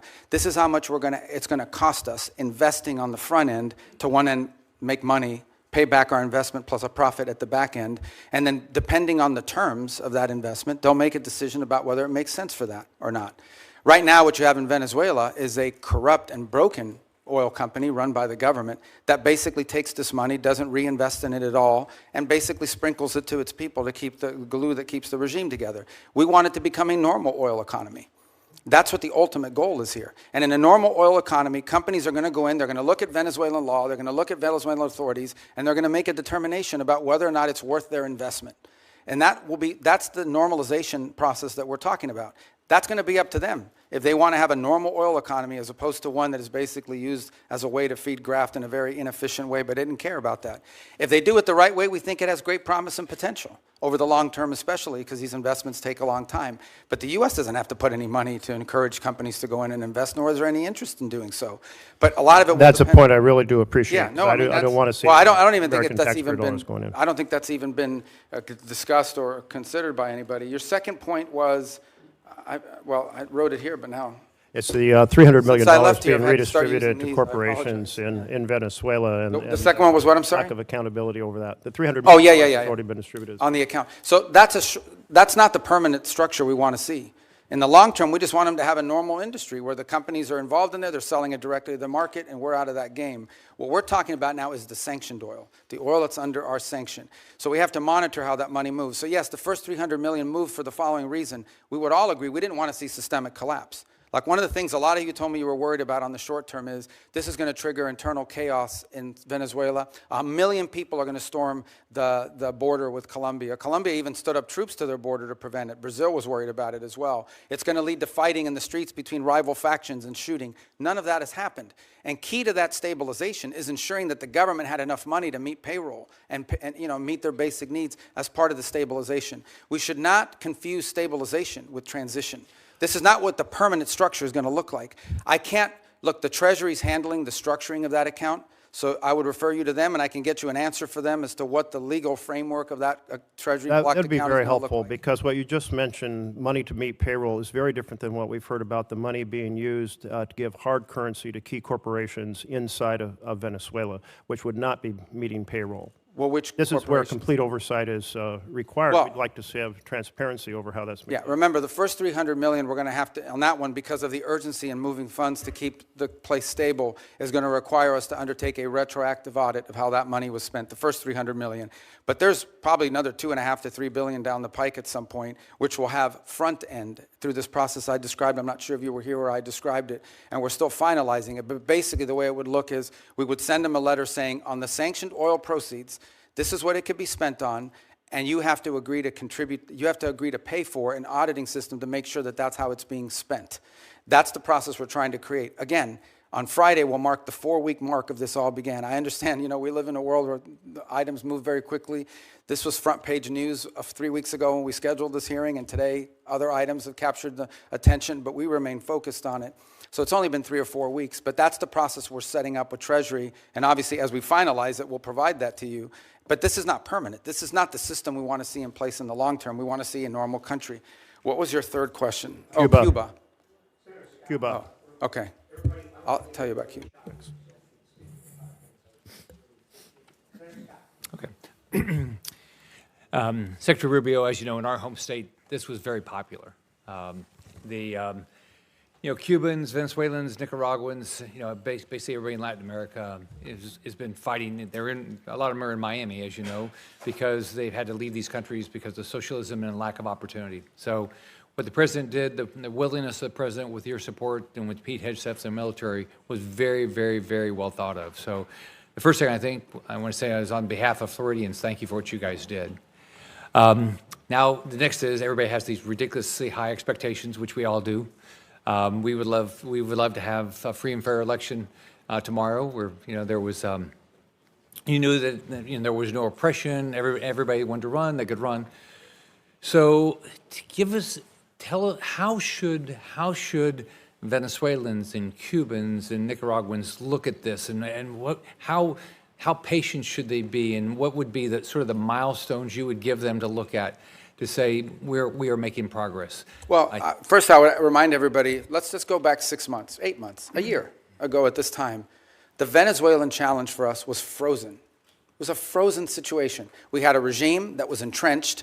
Its opposition was either in hiding or had been forced overseas. Edmundo Gonzalez lives in Spain.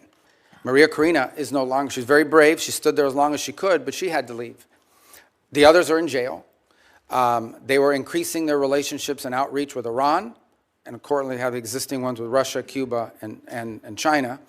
And other than more sanctions and more speeches and more threats and whatever, it was a frozen situation. Now, for the first time in literally a decade, there is the opportunity that something could change. There's not the guarantee that something will change, but there is the opportunity that something will change. We have changed that dynamic, which goes back to the question that Senator Merkley had about Cuba. What we are looking for is the opportunity for a change in dynamic. That's a country that's been backwards. It has no functional economy. The people, you can call them Marxist, we can call them communist, but not even Lenin would recognize this version of communism and Marxism that they've instilled in Cuba. It's an economic model that hasn't worked anywhere on the planet. The suffering in the rural areas of Cuba are acute and they're deep. And it's not because of the embargo, it's because they don't know how to run an economy. How is it the fault of the US embargo that Cuba, one of the world's largest sugar producers, now imports sugar? Because no sector of their society works. It's frozen and it's broken. But in the case of Venezuela, we have a glimmer of hope now, the opportunity to change the dynamic. Now, what that will require is smart decisions on our part, but ultimately it will require decisions made by Venezuelans. both those currently in charge of the interim authorities and those who may be in charge in the future as well to step forward. It is our sincere belief that the only way you're going to have a free, prosperous Venezuela that's allied with the United States is one in which every sector of their society is represented in their politics. And that includes many people who currently live abroad. And even the opposition, people like to say the opposition is very diverse. There are members of the opposition that were once part of Chavismo and turned against it. There are members of the opposition that have never been Chavistas, like Maria Corina Machado, and have been very forceful against it. So that broad sector has to be represented as well. So you have to have a process of internal reconciliation that allows these voices to begin to participate in the political life of that country, and that ultimately bring us to a point in which you can have a country where all of these elements of their society are represented in their politics. And look, there's a percentage of the Venezuelan population, I don't know what the number is, whether it's 15 or 20, that may not have liked Maduro, but are still committed to Chavista ideology. And they'll be represented in that platform as well. They may not win elections, but they'll be involved in this.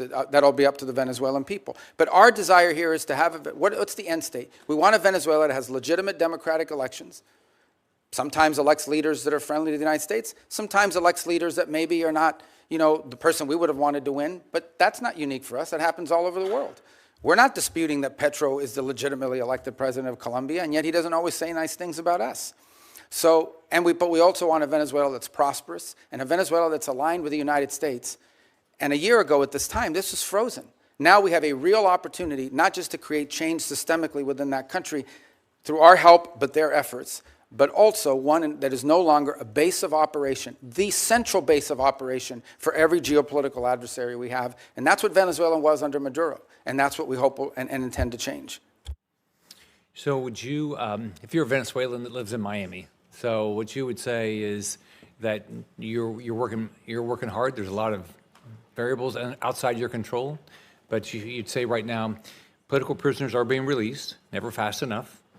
The oppression is being reduced, not fast enough. Opposition leaders are speaking up more and more. So we're making progress, and you're going to continue to control the oil to make sure that, that we continue down this path. What I would say is that we share the same goal and the same outcome we want for Venezuela. And the question is, we have to do it through a realistic process and it has the highest chance of success. Okay, the way to view it, if you use the medical analogy, is this is a critically ill patient that has suffered some very serious things. They've broken their leg, but they also have a ruptured, spleen or something. You've got to deal with the life-threatening first before you deal with a broken leg. And even when you deal with a broken leg, there's going to be a period of rehabilitation. You don't just go from having your leg repaired in a surgery to running on a treadmill the next day. There's going to have to be a process here. But the process has an arrow moving towards accomplishments, achievements, and positive things. What I would say to the people who I know quite well as you do is, for the first time in over a decade and a half, there is the real possibility of transformation. And a lot of it will depend on them, because there are many people living in Florida and across the country who would like to go back and be a part of Venezuelan economic life. Many of them are eager to do so. And they're going to need them. Venezuela is going to need them to come back and rebuild the businesses that were taken or lost and engage themselves in both civic and economic life. But again, I remind everybody, on Friday will mark the 4 weeks since this happened. I get it. We all want like something immediately, but this is not a frozen dinner you put in a microwave and in 2.5 minutes it comes out ready to eat. And these are complex things, and we've seen this play out. I've used the example of Paraguay and Spain. There are others where there's a transition from autocracy to democracy. It's not linear.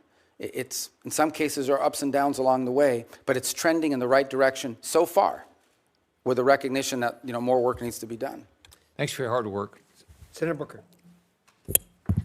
I just want to start by saying what's plain, frankly, be plain to Senator Rubio and plain to members here, is that it should not have taken this long to have this hearing. Fundamentally, we have a crisis, I believe, in our democracy right now, which is the failure of Congress to do its job, to provide checks and balances, oversight, to provide the kind of constitutionally mandated work that we should be doing to keep a balanced government. We have operations right now that are literally costing the American taxpayer tens of millions of dollars a day. The buildup in the Caribbean alone is hundreds of millions of dollars a month, but we're not providing that kind of oversight that's necessary. So from our power to the purse, to our important work of providing a check and balance to an administration, what we're seeing right now is unacceptable and speaks to what I think is a growing constitutional crisis in our country, which is a Congress that is just lying down for the administration to do whatever it wants, whenever it wants.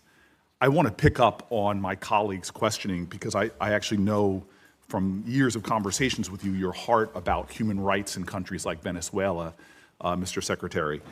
And you issued a travel warning, a level 4 travel advisory from your department's website that says, right now in Venezuela, there's a high risk of wrongful detention, torture, terrorism, kidnapping, arbitrary enforcement of laws, crime, and more. And when we hear from the president that he is in charge, that you all are running this government to that extent, I have a lot of concerns when it comes to the rampant human rights violations that are persisting. Cabello is Maduro's key hardline enforcer. He's continued to intimidate and suppress Venezuelan voices. He remains in control of Venezuela's security forces, security services, the colectivos. We're seeing extraordinary examples that the constant oppression of the people is continuing as these folks are remaining in control of the country. So I just want to know what is the plan to address in a much more aggressive manner these severe human rights violations and to try to stop these armed militias. Because if we are doing things to stabilize their government, if we're turning over resources and money to the very groups that are creating these horrors, that seems to me against America's values, and it seems to me something that is should be unacceptable to Congress on both sides. Yeah, well, absolutely. The Venezuela I described that we want to see emerge from this is one in which none of that is happening. If you think about travel advisories are us imagining worst-case scenarios. We have a duty to warn American citizens when they travel to a place that does have a history of Americans being arrested, of Americans being taken. And they may be taken by a deliberate action of a government or entity related to the regime. They may be taken by criminal gangs that control parts of that society. For example, you have these colectivos, as they're called, which basically are these armed motorcycle gangs that are allowed to act with impunity in return for their support for the Maduro regime in the past. You have the ELN and the FARC and other drug trafficking organizations, including Tren de Aragua, that are involved. Again. So these are real risks that we have a duty to warn Americans, because here's what we didn't want to see, and I don't mean to interrupt you. We have this announcement that Maduro's been taken. All of a sudden, people conclude, oh, he's gone, let's flood over there, let's all go over there, and we could expose people to dangers. But this is the hypocrisy that I see. At the same time that you're issuing these human rights cautions about what's going on there for Americans, you have a president that's lifting temporary protected status for Venezuelans. Many of them are individuals that have lived in our country for years, if not decades. When I hear from the Venezuelan community, I hear an outrage that at the very same time that you are affirming here that these armed militias are running around suppressing voices, we have an administration that has said very clearly that they're not only going to be lifting temporary protected status for Venezuelans living in the U.S., but instead of protecting longtime American residents, they are, quote, the administration is putting people back on deportation flights and sending them into that madness. Does that make sense to you? Well, first of all, the travel advisories for American citizens traveling there and the threats posed to Americans. What you're describing why lift temporary protected status? Well, the problem with temporary protective status was it was granted to so many people in such a vast numbers so quickly without proper vetting by the previous administration that there's a real concern that there were gang members that had received TPS simply because of the nation they came from and the time in which they came. It became so big and so massive. The overwhelming majority of Venezuelans are not members of Tren de Aragua, but there were Tren de Aragua and other criminal elements embedded in the TPS system. And the numbers were so large that the administration felt it had to cancel the program in order to appropriately vet it through on the individual cases. Excuse me, Mr. Secretary, this might not surprise you. I don't trust this administration and the way they use terms like terrorist. I've seen them calling American citizens domestic terrorists who are people trying to peacefully protest. The problem we have right now is the administration continues to make policies that seem to contradict their words, and yet we don't have a process in place for Congress to do its job because people are not calling folks in for these hearings and not providing the kind of oversight that we need. It is very frustrating to me that we still have a repressive regime in power in Venezuela suppressing human rights, yet we are cooperating with them We are funding them, and we're not calling out the ridiculousness of the violence that's going on there. At the same time, we're taking people who have lived in our country for years and years and years and sending them back into that hell where they can be targeted, where they can be abducted, where they can be held for hostage because they know they have American family members that are still here. This is a situation ripe for where we are being complicit in continuing human rights violations, and that needs to stop. And I think just on 2 points, we're not cooperating with them to continue doing what they're doing now. We're cooperating with them to transition away from what's happening now. And as I said, we're not even 4 weeks into this thing. And if it continues to look like this in 6 months, 9 months, a year from now, if progress isn't being made, we'll have very different feelings about it. But what we're cooperating on is not the continuation of what's happening. It's a movement away from all this and transitioning ultimately to something that looks nothing like this. That's the goal. But it's been less than 4 weeks. I mean, we think we've made substantial progress in a very short period of time. But I acknowledge we want to make a lot more progress. This is not the end state that we want. Senator Corner.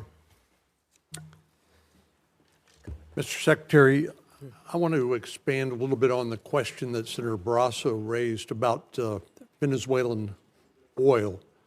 But primarily what I want to do is focus on something that's come to be known as the shadow fleet or ghost fleet of Russian and Iranian oil that's been used, that's subject to sanctions, which has, with the complicity of Venezuela, been used to evade sanctions to help fund the Russian war against Ukraine and help Iran remain the #1 state sponsor of international terrorism and fund its proxies, which have been responsible for so much death and misery in the Middle East.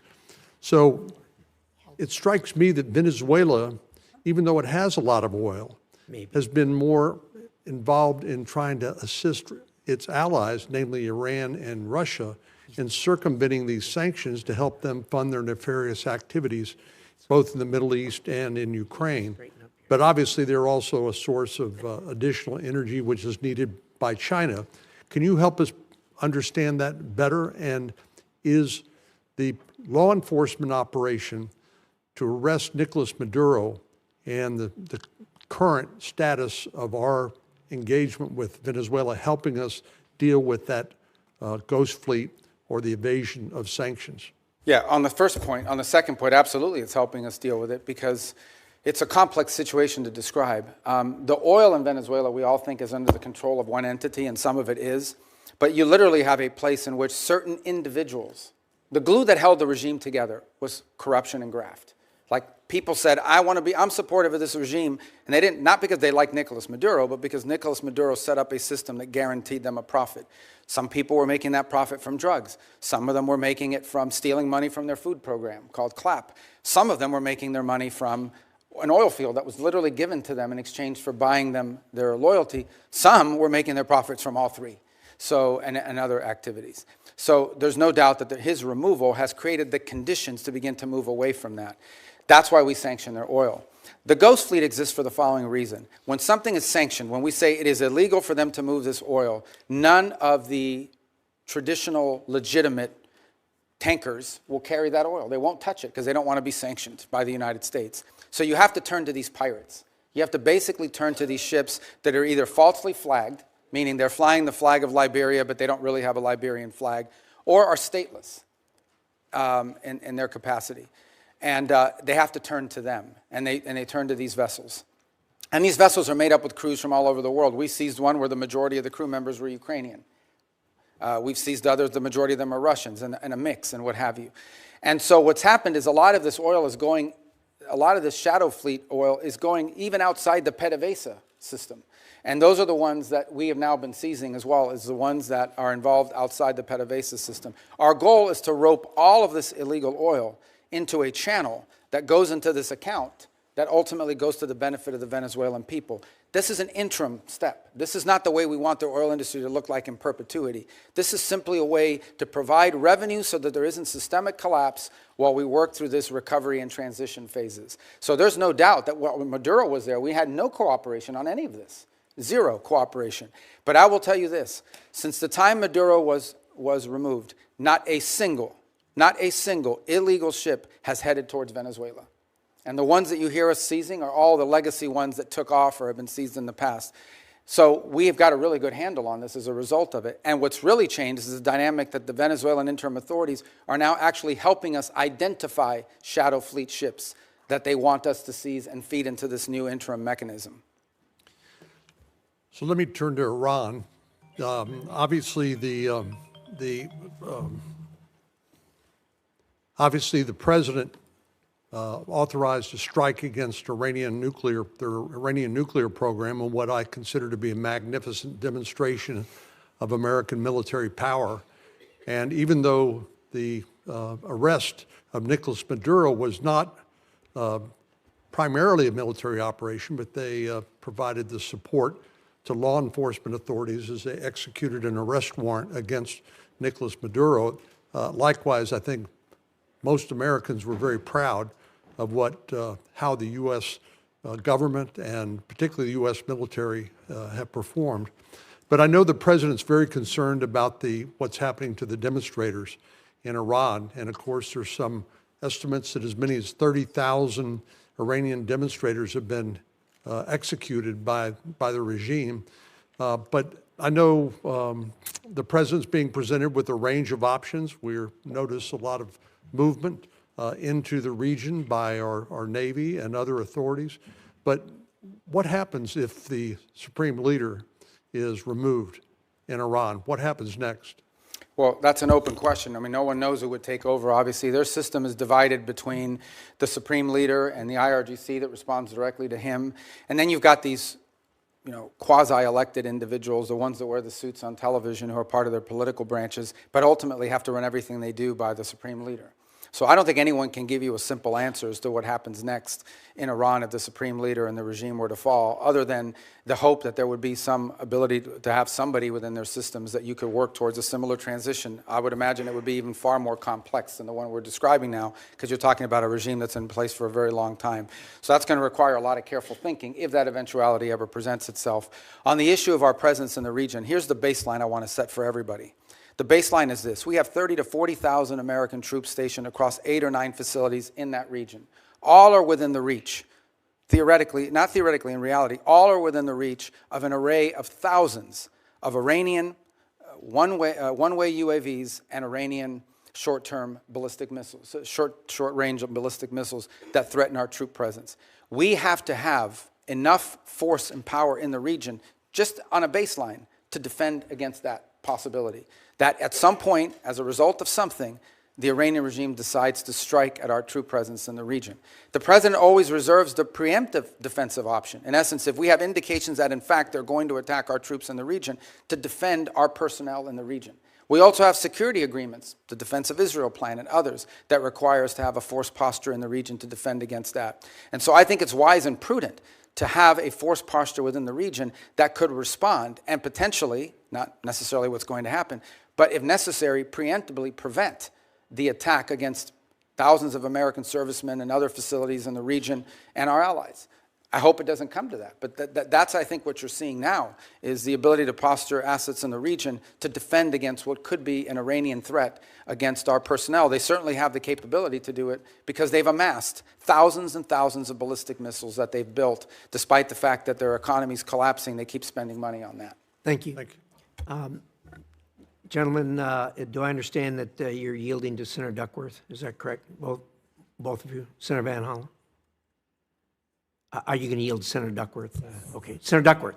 I thank my colleagues. My daughter has dental surgery, so they're being very kind so I can get her through that. Thank you. Mr. Secretary, last March, the President invoked the Alien Enemies Act, a notorious wartime law last used for Japanese internment. He said that he was responding to the Maduro regime's supposed invasion or other acts of war against the United States. But in recent weeks, you, the Department of Justice, and our friends across the aisle have repeatedly said that we are not at war with Venezuela. Secretary Rubio, if that is true and we are not at war with Venezuela, will you advise the President to rescind his invocation of the Wartime Alien Enemies Act? Well, that was a mechanism to remove people from our country that prevent grave danger. So, for example, we know for a fact that Tren de Aragua is a very dangerous gang. In fact, I believe, if I'm not mistaken, I may have been the first member of Congress. This is a wartime act, Mr. Secretary? Well, Are we currently at war with Venezuela? no, we're not in a state of war in Venezuela. Okay, the Supreme Court has described the Alien Enemies Act as a wartime power, our Supreme Court. And before now, the Alien Enemies Act was only invoked during the War of 1812, World War I, World War II, when it was used to intern thousands of innocent civilians. Are you really arguing that the president should be able to wield an internment law? No, but we're talking about two separate things here. So you're talking about the state of Venezuela, or are describing the regime.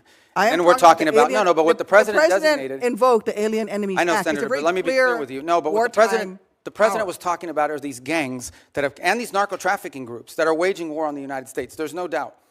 These groups have waged war on the United States. They have waged, for example, Tren de Agua is not just a criminal gang presence in our street. It is a criminal gang directly responsible for narco-trafficking. The Trump administration has acknowledged that the vast majority of the men it rounded up and deported to torture under this law had no criminal records whatsoever. We didn't torture anybody. Over 75%. Who did we torture? We haven't tortured anybody. We've arrested people that are members of gangs and we've deported them. We don't want gang members in our country. Independent investigations have found that many of the men were here legally. If the administration is willing to lie about who it's targeting under this law, what protections do totally innocent people have against abuse? Again, I want to ask you, will you advise the president to rescind his invocation of the wartime Alien Enemies Act? No, of course not. I mean, these are people that are threats to the national security of the United States. But I've described this in hearings in the past, including before so you you're guys. saying that we're at war? We are absolutely. When it comes to narco-trafficking groups and criminal gangs that are targeting the United States for criminal activity, we're in a state of war.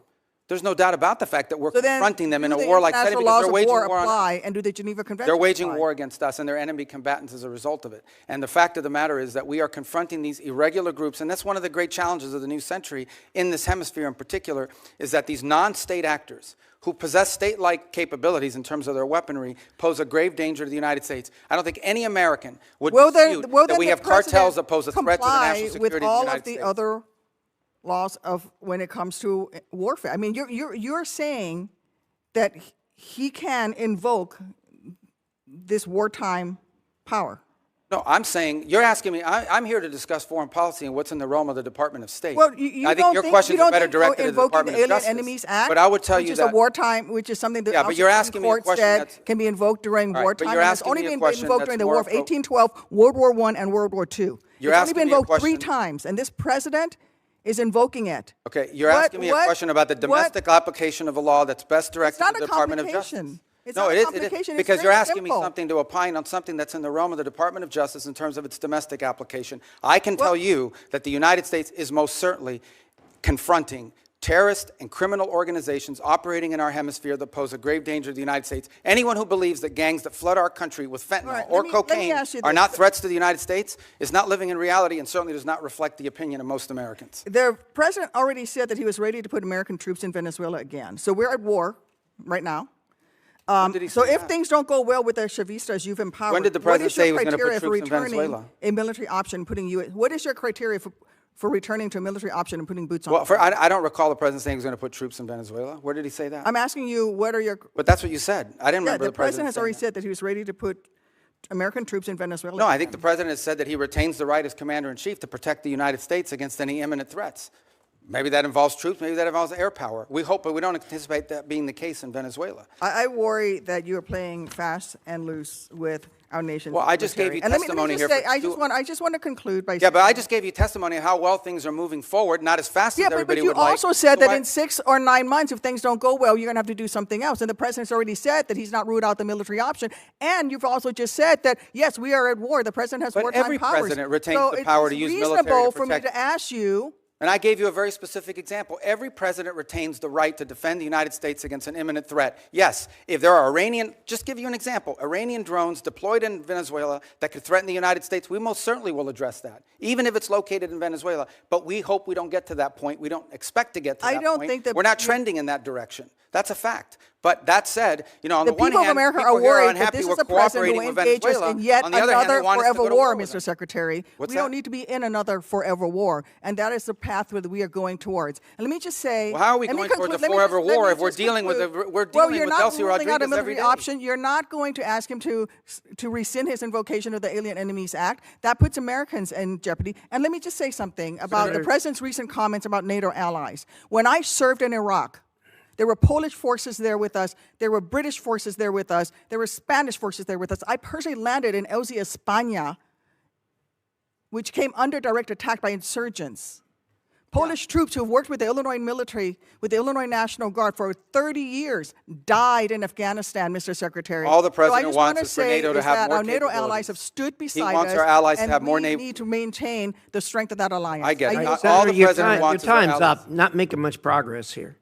Well, let me just say, the president just wants our allies to have more capabilities to be involved in operations like that, God forbid, in the future if necessary. That's not what an he said. unreasonable He said request. that they stayed a little behind, and they certainly did not come to our defense. And Well, which not every they did. country in Europe, not every country in NATO participated in those missions. Some did. Denmark suffered some of the greatest military casualties. There's no doubt that many of our allies have stepped forward and provided assistance to us, and there are many others that simply don't have the capability to do it now or in the future. That's not what the president said. So that's what he was pointing to. Thank you, Mr. Chairman. Thank you, Secretary Rubio, for being here. I also want to thank you for reaching out to me the night of the execution of the arrest warrant against Nicolas Maduro. I could tell when we talked that you had been up all night, and it was kind of you to reach out to me and describe what had happened that evening. I've long been a believer in the fact that the United States has been abundantly blessed by geography. God and nature's God have blessed the American continent with two vast oceans, one to our east, one to our west, that have protected us from the old powers of other parts of the world. We should use those to our advantage. At times in our past, we have somewhat neglected the Western Hemisphere in recent decades, and I'm pleased that you and President Trump have been refocusing on the Western Hemisphere. As we look at burden sharing in other parts of the world and pivot some of this focus back to our own hemisphere, tell me what that looks like. Tell me what it looks like to orient some of our burden sharing toward our own hemisphere. Well, I think you're seeing some of it now. Look, our hope is eventually not to have a military presence of the kind you've seen in the Caribbean to deal with this very acute matter. But the truth of the matter is that it was surprising in the first place, right? If these ships and these assets were deployed in the Indo-Pacific or in the Mediterranean or in the Middle East somewhere, no one would blink an eye. They say, well, that's normal. That's what we always do. The fact that they were deployed in the Western Hemisphere was a shock to everybody because we haven't done it. In fact, according to Southcom, they've rarely have ever had assets permanently deployed to them. They may have been transiting through at some point, but not permanently deployed, to deal with a very acute matter. And that is, and these are, these things become interrelated here at some point, but they are separate in many ways. And it's part of what I was trying to explain to Senator Duckworth. We have a real reality in our region of these transnational criminal terrorist organizations that in many cases possess weapons that you ascribe to a nation state, not to a gang, who pose a grave threat to the national security of the United States, but also to the stability of the region. If you walk through the region, what is the primary threat in Colombia? Transnational criminal organizations. What is the threat to Mexico? What is the threat to the Caribbean basin? These groups have to be confronted. They have to be confronted forcefully. What's the threat in Haiti to systemic collapse? And that is these criminal gangs that basically control territory and threaten the ability to even form a government there in that regard. So it's endemic throughout the region, and it ultimately impacts the United States through mass migration, through drug trafficking, and other related criminal organizations. And so we need to have a force posture that can confront that and that can provide assistance in conjunction with other partners. We also need more countries that are willing to cooperate with us and collaboratively work on these things, the way Ecuador is now doing, the way El Salvador has done, the way Trinidad and Jamaica and other countries, the way we historically have done with Colombia, by the way, and continue to do in many respects. So we hope Venezuela will be one of those. Imagine if a future, or even the current interim authorities, or a future legitimate government of Venezuela cooperated with the United States against Tren de Aragua, cooperated with the United States against the ELN, the FARC, and the drug trafficking organizations. How much easier it would be to confront these challenges that we face. But it will require some force posture in the region. I think the one area, if your question is in the context of NATO, the one area we have to recognize is that we need to have a presence in the Indo-Pacific. Many of you travel overseas and are constantly being told by our Indo-Pacific allies they want to see a sustained commitment of the United States to the region. We still have obligations and needs that we need to address when it comes to the Middle East. We have a growing threat of the rise of terrorism potentially in the African continent. And then, of course, you point to the Western Hemisphere. So that doesn't mean we're abandoning NATO or abandoning Europe. It does mean that we are going to have to, at some point, readjust our force posture in the world to deal with all of these realities.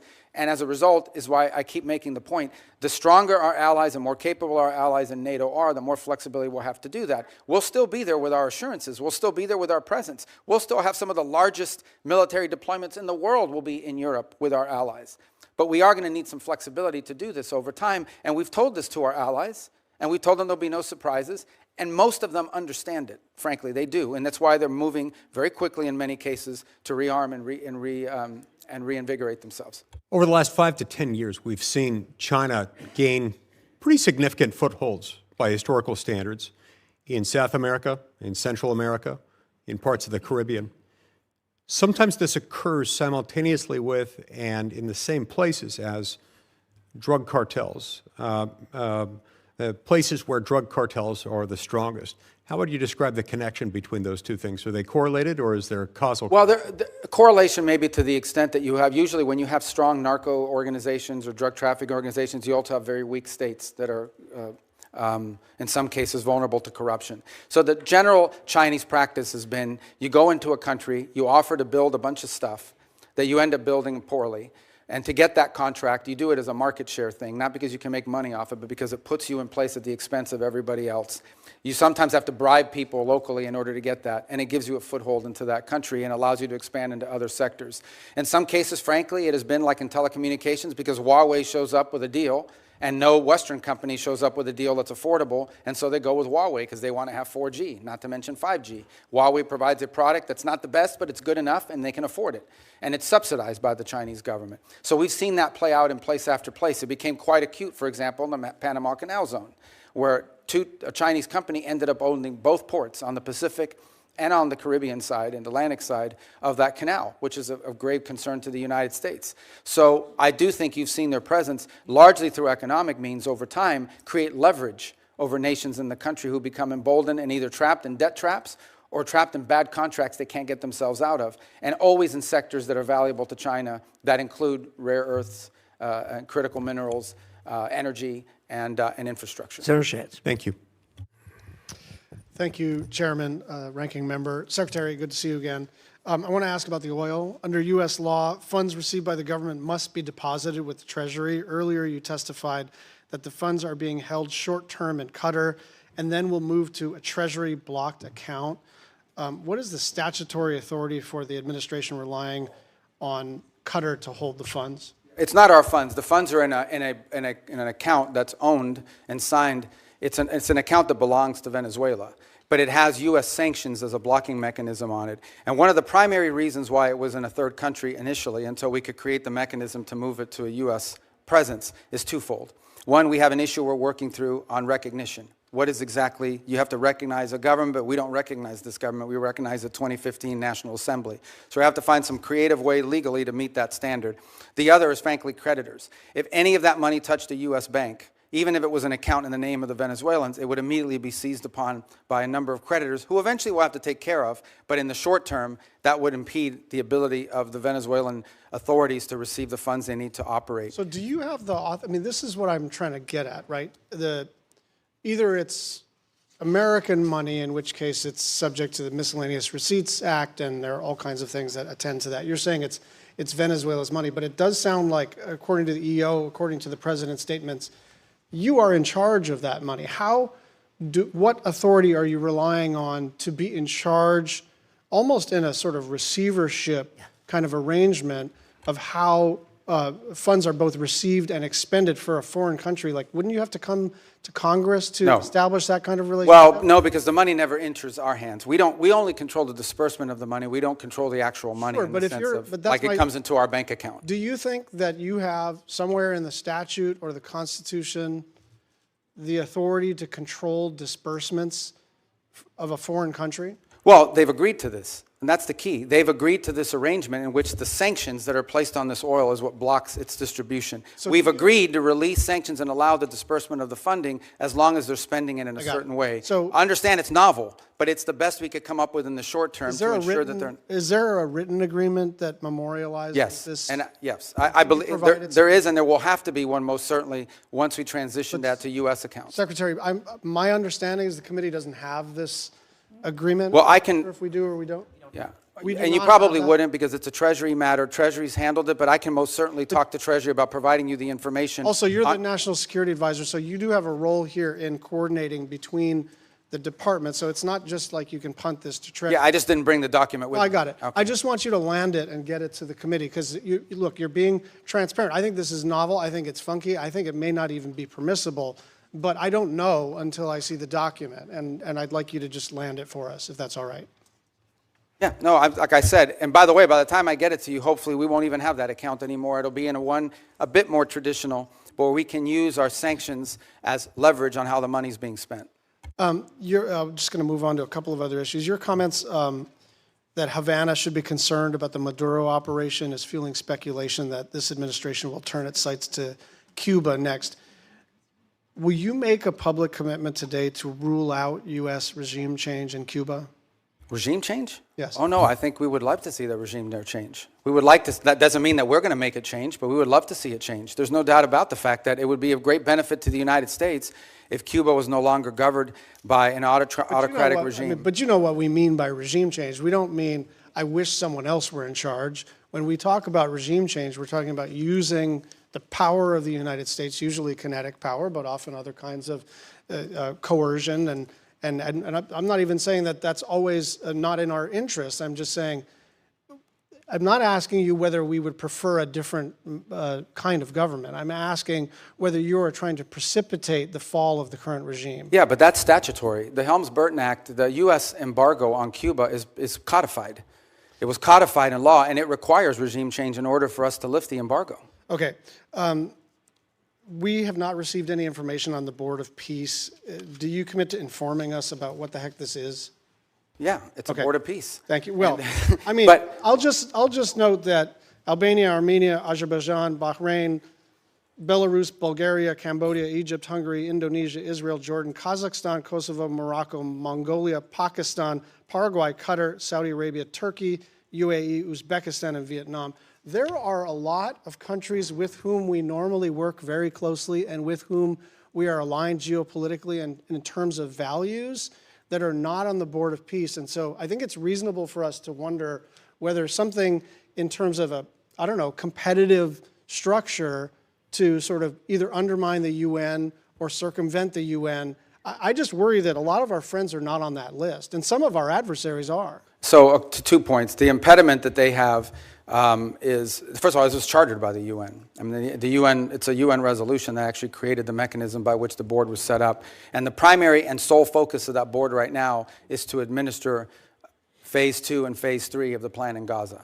Okay. And we welcome, all these countries have been invited. Some in Europe have chosen not to join it, either because they have constitutional, they require constitutional approval of their parliament in order to join, depending on some leaders. Like, for example, I'm thinking there are a couple countries in Europe that could not join until they got permission from their vote. In other cases, because they are concerned about what you just pointed out. They argue and they want to know, is this a replacement for the UN? This is not a replacement for the UN, but the UN has served very little purpose in the case of Gaza, other than the food assistance. Can I just and move so we on think it's to- critical to have something that's in charge of that. One final 10-second question.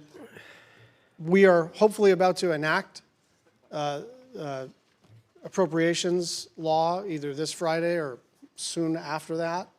And I just want your commitment to work with my team and anyone else who has jurisdiction on the implementation of the SFOPS bill. Yes, of course, and we're very happy you're about to pass it. Even if you pass none of the other budgets, you should pass that one. Thank you, I agree. You could have gone a little further than that, Secretary. Senator Curtis. Thank you, Mr. Chairman. Thanks, Mr. Secretary. Thank you for your service. You and I overlapped in the Senate by only a couple of days, and as a result, I've only had the luxury. Those are my 2 best days in the Senate. As a result, I've only had the luxury of watching you from a distance, but I will tell you unequivocally, I'm grateful for your role. I believe unequivocally that you and President Trump have made the world a safer place. I push back on the false narrative that we're not respected. I think we're respected far more than we were around the world. And so I'm grateful for that. I don't know how you get around the world the way that you do. You must have some type of superpower, and I'm grateful for the time you've spent with us this morning. Now, all of that said, I do have a basic concern that I'd like to raise with you. I now chair the Western Hemisphere, which you previously chaired, the subcommittee. And I'm often struggling to get briefings, clear information, or meaningful cooperation from the administration and the State Department. Let me give you 3 specific examples. I suspect most of these are out of your visibility, so I want to bring them to your attention. Senator Kaine and I, who's the ranking member, tried to do a hearing on Venezuela late last year. We were told the State Department would not participate in that hearing. I'm trying to put together a hearing right now on the prioritization of the Western Hemisphere, which I think would be very helpful to the administration, and we're struggling to get the State Department to participate in that. I couldn't get a briefing on the drug boat operations until the Kaine War Power Resolution, and then all of a sudden we got a briefing, but I didn't get that because I was the chair of the Western Hemisphere. And I want to be clear, I support what's happening with Maduro and what's going on there, but I do think the administration could get Congress to be a better partner by informing us better. And from my perspective, I'm struggling to see that, and I would ask you, if you were the chair of the Western Hemisphere, would you be okay with that from the reaction like that from the State Department, and what would you suggest I do? Yeah, no, look, I think one of the challenges we face, particularly on Venezuela, on the prioritization on the Western Hemisphere, you'll get that briefing. I don't know why they said you haven't been able to get it, but we can figure that out pretty quickly. But I would say both on Venezuela and the drug boat operation, here's the challenge that we face. This is a committee, as you said, I was there for many years, that has oversight over the State Department. The drug boat operation, which I support, but is not a State Department operation. I think now that I'm here testifying with you, there's a lot of State Department involvement in the issue of transitioning and all the projects that we're doing in Venezuela. But everything that led up to that point was not primarily within the jurisdiction of the Department of State. These were Department of War and Department of Justice operations that were ongoing. And so for us to struggle in those cases would be to provide you witnesses that could say anything meaningful on a topic that was largely from an interagency perspective in the realm of other agencies. Now, if you were in some of the other committees, I don't know if they've got those hearings, those that perhaps can tell you that are on armed services and the like. So I think that was the struggle both in December with a hearing on Venezuela policy, and again now and with the drug boat one. On the issue of the broader context of our priorities in the Western Hemisphere, I think that's something we most certainly can and will provide because it features prominently in our national security strategy. And I think we have a lot of good stories to tell about the Western Hemisphere. I'll just be clear, we haven't even been able to get that from the State Department. To get what? Help on a hearing for... No, you'll get it. You'll get it. Okay. Would love to have your commitment moving forward that we could have that type of cooperation that the Western Hemisphere... Yeah, I just got to make sure that the people were... Look, I don't want you to have a meaningless hearing. If you're asking about something that's not in our... It's like having a hearing on agriculture in front of the State Department. We have limited involvement because from an interagency perspective, in the case of the drug boats and Venezuela, at the time you requested, this was primarily a Department of War function. And so, but in the case of the priorities on the Western Hemisphere, that will happen. Okay. We look forward to doing that. Let's move on. You mentioned Russia, China, Iran a little bit earlier. I'm very concerned, as you are, about their influence in the Western Hemisphere. If we put Venezuela aside